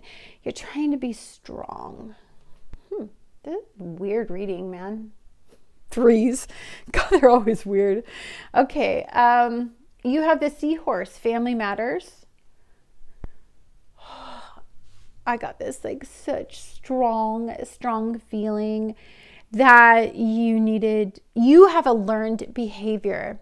You have a learned behavior, and this is where you square with your Chiron and Aries. You have a learned behavior in people pleasing, where you tell people or you act a certain way or you do a certain thing because it's almost like it's abandonment issues. It's stability. Like you get scared of lack of stability or something. It's freaking weird, dude. Forest, muddled and unclear thinking. When you're hiding something, you're not facing it. You know what I'm saying? Like when you're hiding something, even from yourself, because when you protect yourself and you close yourself off and you're totally doing a Cancer thing. A Cancer thing is, I am just going to hide and protect myself in my shell, in my self-imposed prison, because that's the only way that I feel safe and feel protected. But you're not living. There's no hope there. It's just, it's a place where you lose power, but it's a place where you're scared to venture out. Like you're scared to, I don't know, fine. Seek out information and they will help you. Yeah, you guys might need a little help getting out of this fear-based place. You know what you need to do? You need to talk to people. You need to let them know who you are. It's okay to be vulnerable. Good God, this is like the worst time in history. Well, it's not all of history. I think the Holocaust was terrible, but look, this is all about progressing your energy past this obstacle, past this point of no return. You're shut off and you're not receiving the benefits of life, and you crave connection is the kicker. It's like so bizarre. Beetle, good fortune. Okay, I'm going to tell you right now, if you confront this part of you and you start to embrace Aquarian energy, look at this from a different angle, try things differently, like approach relationships differently, bonds, partnerships, unions of any kind, making a commitment to you totally have commitment issues. So like, it doesn't matter. I'm not just talking about relationship. I'm talking anything where you're bound to something. So this could be something as far as an illegal contract of any kind. This could be something where you have, you've set a time limit in your head. I mean, I think you avoid anything that has to do with something that you're bound to it in some way. It's really fun behavior, but it's like, what are you doing, dude? We have the oyster's energy. Oh, I love the oyster's energy. I'm reading it because the book is beautiful. And it's water-based energy, and we're in the full moon in Cancer, which is trining Neptune and Pisces. So I want you to hear what she says. This is Kim Kranz, and this is her animal spirit, The Wild Unknown, and her book is like friggin' phenomenal, dude. Oyster. Okay, guys. It says, patient, secret keeper, hiding inner treasures. The focus and determination of the oyster is unmatched. Anything an oyster personally puts their mind to, they achieve with grace and charm. The only problem is the oyster types often take their inner gifts for granted. They become shy or doubtful, and can lead to withdrawing or protecting their deepest desires and life work. When the oyster card appears, it is important to reveal your inner treasures. What is it you've been hesitant to share? The world is waiting to see. When in balance, it feels blessed, generous, and masterful. But when out of balance, it's reluctant, gripping, and clams up. You don't realize that there is something beautiful you have to give. I feel like you are a sweet soul, man. You have a heart of gold and you have very intense feelings. And I feel like what you've been taught to do from these intense feelings is shut them off. Shut them off, because there are places where you get hurt super easy. You're almost like vulnerable. All sea life is so vulnerable. Everything is a predator to sea life and water-based energy, because it's okay when it's underwater and hidden. Like, I feel like sea life feels very, very secure. But as soon as the tide goes out and the tide pools are revealed, they're very vulnerable to being prey. And I feel like that's how you feel to me. You feel very vulnerable to being prey. And you probably have been preyed upon several times. And I feel like now you hide everything. You keep it all locked away. Your gift is that you can develop connections. When I look at this energy this week, you have a full moon in Cancer, so you're releasing something, right? We're culminating, we're ending something, but it's trining Neptune and Pisces. Pisces energy is truly the most magically felt energy you could ever feel. It's just a connection unlike no other. It's a true culmination because it's something you've always wanted to feel from something. And, but you have to stop blocking it off. You have to stop protecting yourself. You have to stop being a crab in this energy. And it says perseverance you have green as represented as well. We're leaving 2020. When we leave 2020 and we persevere through a very difficult year, at the end of that is reward. It's abundance. It's growth. Green is growth, right? Green is fruition. It's harvest. We get to harvest the growth that we've attained.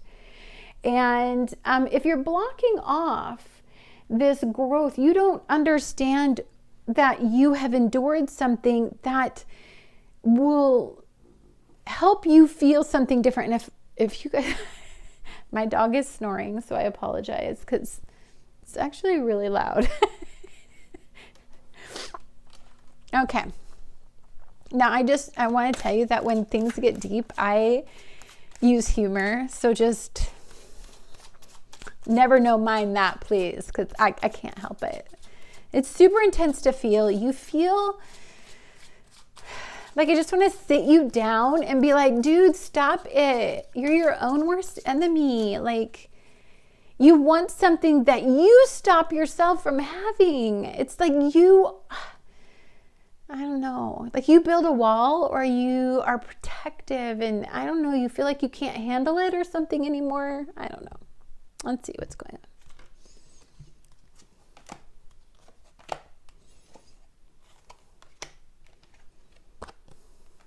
Eights have been coming up big time. This, I think it's in every reading so far. We have the moon. With the moon's energy. We have King of Swords. And we have the Eight of Pentacles. Okay. The moon's energy. If we have a full moon in Cancer, of course this one is Pisces is represented here, it's trining Pisces energy. This is illumination, being aware, being very connected to your intuition. This is seeing things for what they are, but also the ability to idealize a better outcome. You have the ability to intuitively connect to your future and to be incredibly responsive on an emotional level to anything that you are being drawn to. But you can't do this. Like, we can't feel that energy and be here, because you're turning your back to that very energy that you need to create a better outcome for you. You're hiding from it. The illumination is you're probably being called to like turn around, but there's a part of you that every time you turn around, I feel like you've been met with disappointment or some sort of disillusionment. And so you have the King of Swords here. So you like to be rational now. You like to be rational and logical. You don't like to make decisions based on emotion whatsoever. You don't trust the emotional self. You trust the rational self, because that's what the material realm works off of, is really good decisions in the material realm. I feel like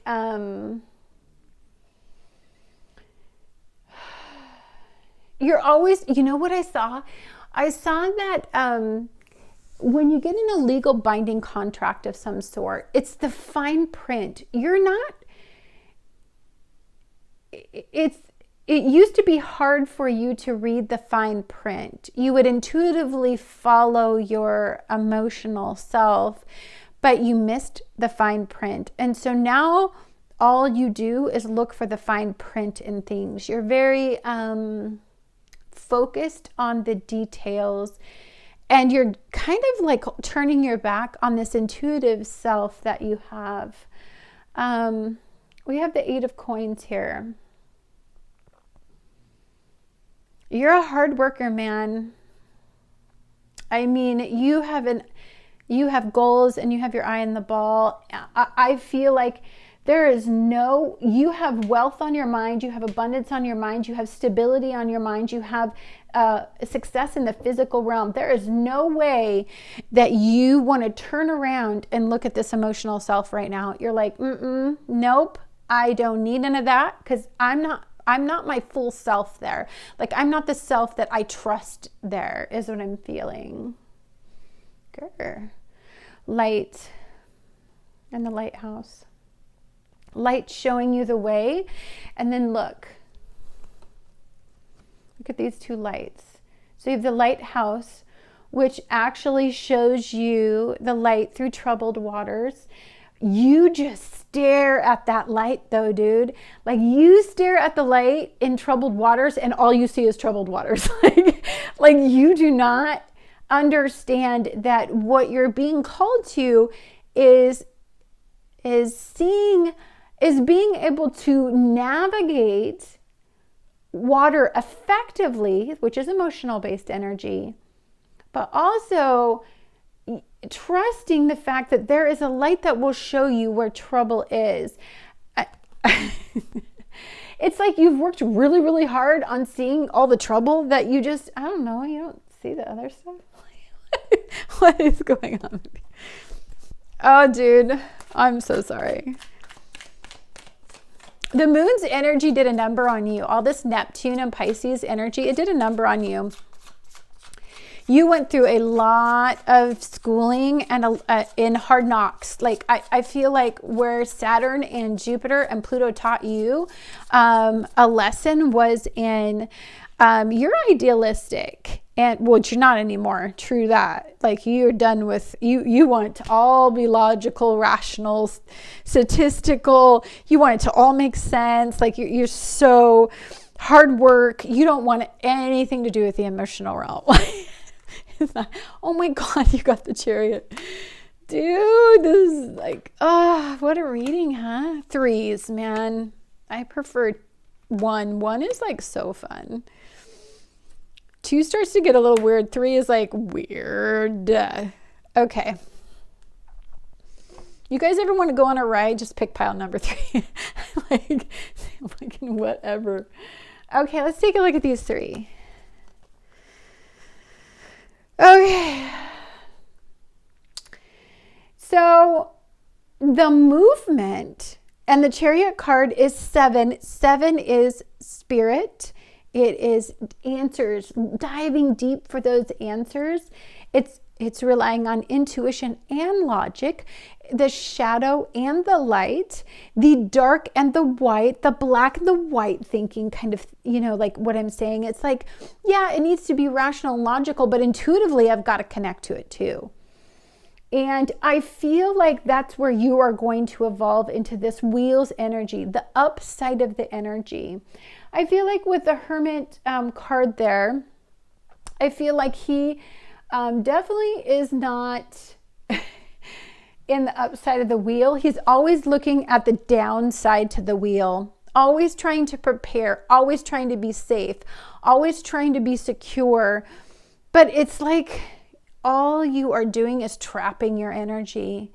I do not see that being a successful place for you if you hang out there too much longer. Okay. Let's take a look at these 3. So Justice is making, see the shadow and the light that I was talking about? You have the King of Swords there. So I don't think it's wrong. I don't think you're on the wrong track as when we talk about the fact that I feel like you used to just go with what felt good, or you used to be a very emotional person, but not very focused with your emotions. Your emotions used to be out of control. Like you had too much hope, but in hopeless situations. And so I feel like you waver a lot between decisions. You definitely doubt your emotional self, and you rely a lot heavier on the physical affirmation of a decision. But this is telling you don't do that, because there's a part of you, if you truly want to be successful in this life, where you need to start coming from a place where it has a lot more to do with your gut instinct, because there's going to be rationale mentalities there, but there's also going to be this gut instinct of and I feel like where you are misguided because of the Virgo energy, I feel like where you are misguided is you think you didn't pay attention to the details. You did. You just didn't trust your gut. And your gut said no, but you did it anyway. And so I feel like that's where you go wrong, is there's the elevated mind and the lower mind, or the mind in general and the emotional body and the spiritual body. I mean, they're all mind, body, spirit. They all coincide with each other.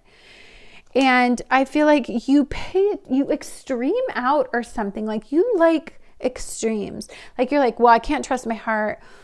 Shut it off. I only want the details. And you sit there and you ponder for entirely too long when your gut already tells you your answer, but you don't trust it because you've been burnt so many times. Okay, you have the 8 of Swords here, you have the Page of Cups here, and you have this 8 of Pentacles energy. So stop doubting yourself and start focusing all of that energy on something productive and something new, something hopeful, something you are intuitively guided to start paying attention to. I want you to stop overthinking. Like you're driving yourself batty with the overthinking stuff. Healing. Look at her eyes.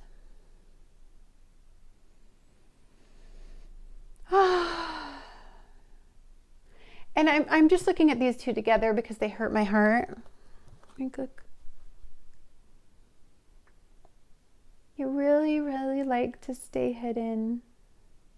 You really keep parts of you hidden that really need to heal. I mean, you live in like a pain-based mentality, a fear-based mentality, more than you stay in like you don't embrace your like oyster energy at all. God, there's so much light inside you. I wish you the home. So we are moving out of roots, home, and family mentalities.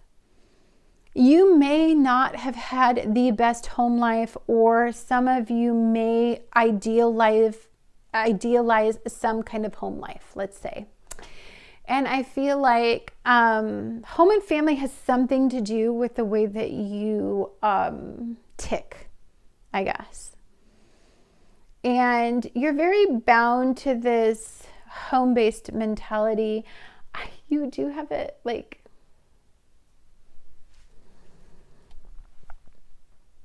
the cave makes me feel like you're isolated at home, or you're alone in your home, or you go it alone a lot. Somehow. Shopping. Pay attention to what energizes you. I want to read this because I'm very curious about that. So this is from the Dream Oracle cards. Okay. It says, you have an abundance of resources at your disposal. The question is, which cache will you choose? Take a breath and unplug from all that blings. Consumer consciousness you've bought into based on trends and the marketplace.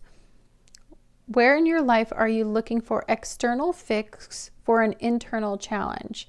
How might you be used to... Sorry, I just want to make sure that... Okay, you can see it really well. Let's see, where was I?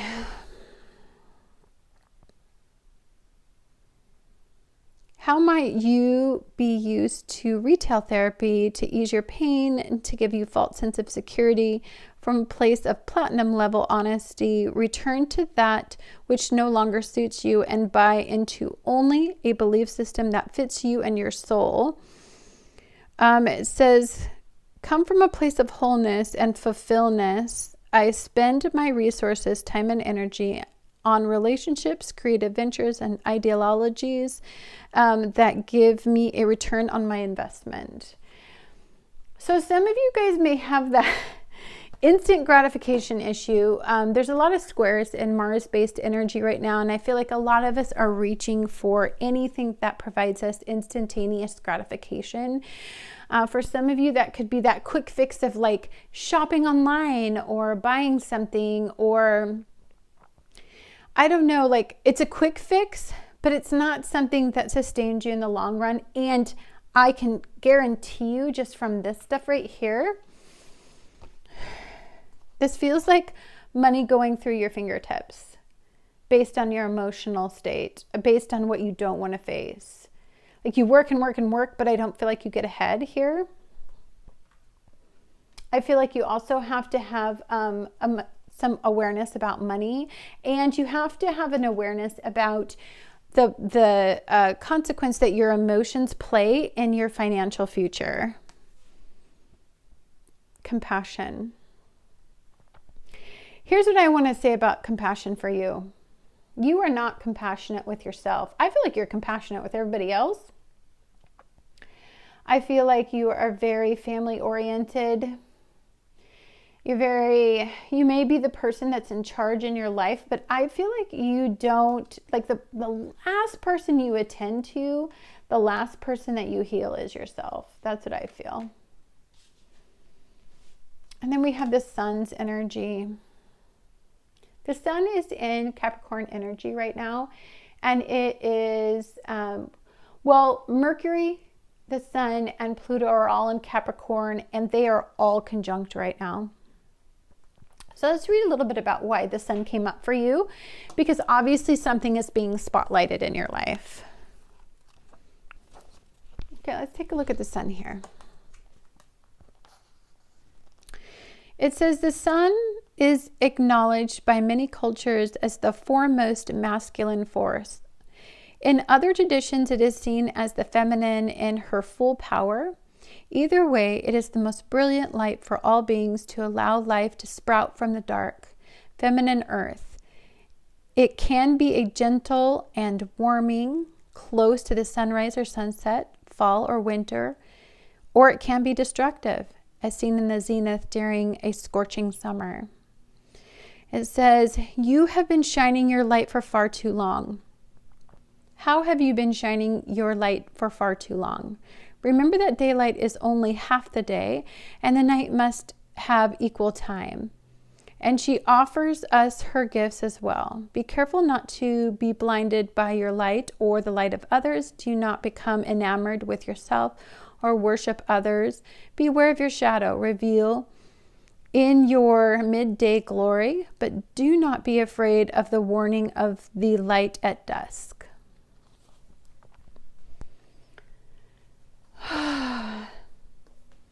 So what I felt from the sun, and then this and then that, you're seeking the light. You're craving the light. Like, you sit here and you ponder over this light source here. And you may have some poor coping methods with the like shopping or, quick gratification issues. And I feel like for some of you, it's just that craving of light. Some of you, this may be a very dark and oppressive time, and you may be feeling very bruised, and you may feel like the light is hard to find. And I'm feeling like that searching for that light will eventually help you find light. Something that's being spotlight is our ability to get some control over situations, and maybe getting control over something is going to help you find your light in this inevitably. Okay, let's dig and see what's going on with you. I'm going to dig deep because what is going on? Like, why are you so pondery? Okay, let's see what's going on here. Oh, what didn't allow me to close? I guess I'm just crazy. Okay, guys, let's see here. We have trust issues. I feel so deeply you don't trust yourself. Oh, you are so afraid to shine light on what needs to get done. I don't know. It's like the ability to move forward. I feel like that's a struggle. We have R here.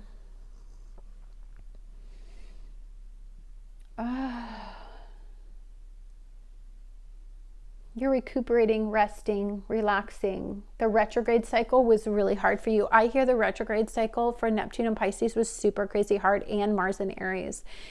They have been very depleting, and you have really regressed into, it's like what was revealed to you, you've let it regress you. Like, you've let it create doubt in yourself in some way. It's really, no contact.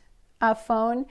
Some of you don't want to talk to other people. Some of you are very closed off. You're not communicating with people right now. You're going this alone. Like, I feel like you're very much going this alone. This is the flag. This has to do with freedom. It has to do with maybe some fear around American politics, and America in general is just a hot mess. But for some of you, this also could just be freedom, especially when I'm seeing this phone and then I'm seeing a flag. A flag is just a symbol of a mindset. And then I'm feeling like trust issues. I'm not feeling very, like we're moving forward very much here, buddy. You have a kitty. Kitties are all about trusting your instinct, trusting your gut. They have 9 lives. Like, don't always just assume that where you're at is like the definition of your life. Like, don't identify with this point. This is a launch point. It's a start point. We are progressing past this and moving on. Don't get hung up, okay? I know that 2020 was like the most craziest year. It's hard to expect anything out of 2021, but I'm telling you, it's going to be very different. It's going to be unique and unusual, and it's going to be something like you've never You could never anticipate what is going to come from through 2021, because I feel like it has the key. You've been seeking this answer for a really long time. And you have the star.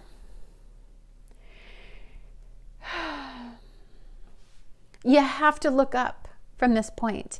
You can't look back or look down or hide or do any of those things that we do when we are protective. You have to look up. You have to step out. You have to move forward. I mean, honestly, that's all 2021 is going to be about for everybody, not just you. It's not like a personal thing for you. Okay. Okay. My tins are going to get packed away. So sad. Okay, guys, let's see what's spelled. What's spelled for you?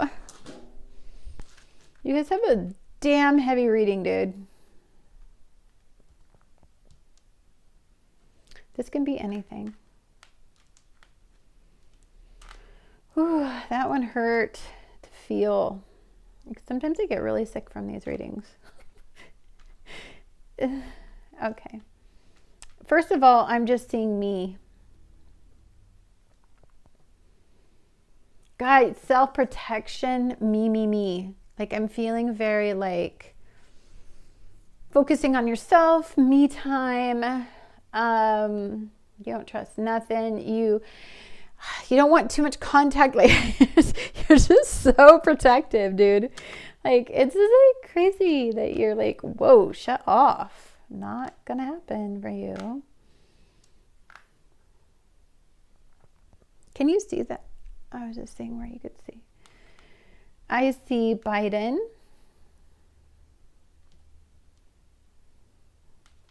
Do we see Trump? Just, not that I'm the biggest fan of this conversation, but I'm just curious. R.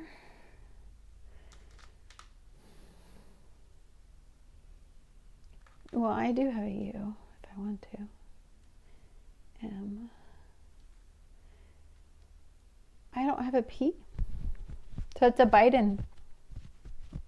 We all know, I mean, Biden does look to be the president-elect, so it does look like Trump is being phased out according to this. But, I mean, don't be drama about it. That's just what it says here. Like, carry the way.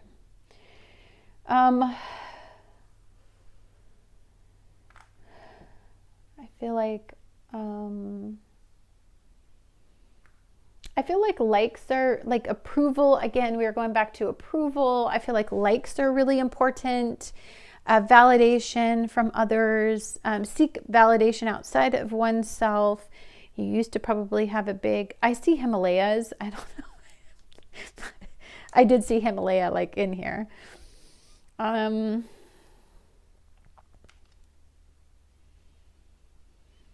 Whew. Okay, you know what I saw? I saw a hint. Maybe the beginning of 2021 is a hint of what's coming for you. Maybe, ooh, I see, you know what else I see? I see,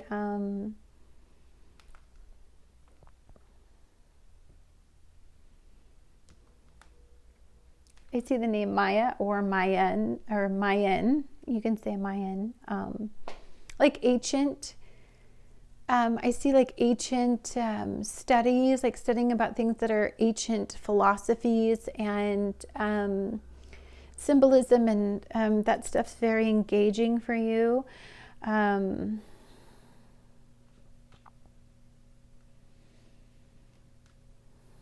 saw hit and misses. That's okay.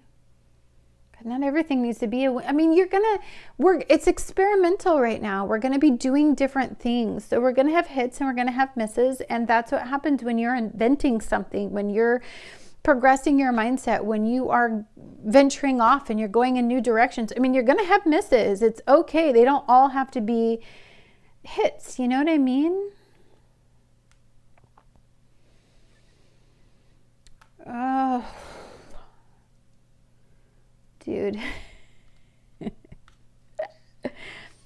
I see Pence just yelled at me. Like, it was like, I don't know. I think Pence is going to be disappointing for some. Yeah, that wasn't. Sorry. I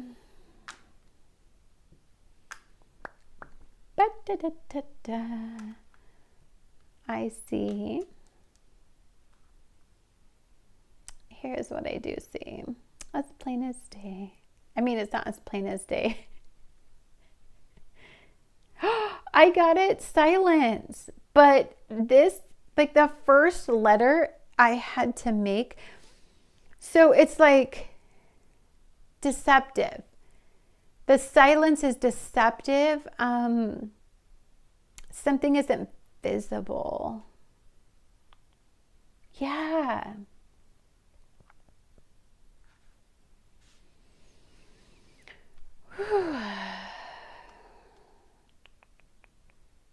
That's what I see. Well, we'll see if I see anything else. Lots of political stuff, huh? Well, the year is going to be crazy, dude. I feel like Biden's very secretive. That's what I think. I think there's a lot that goes in, beneath the surface for that guy.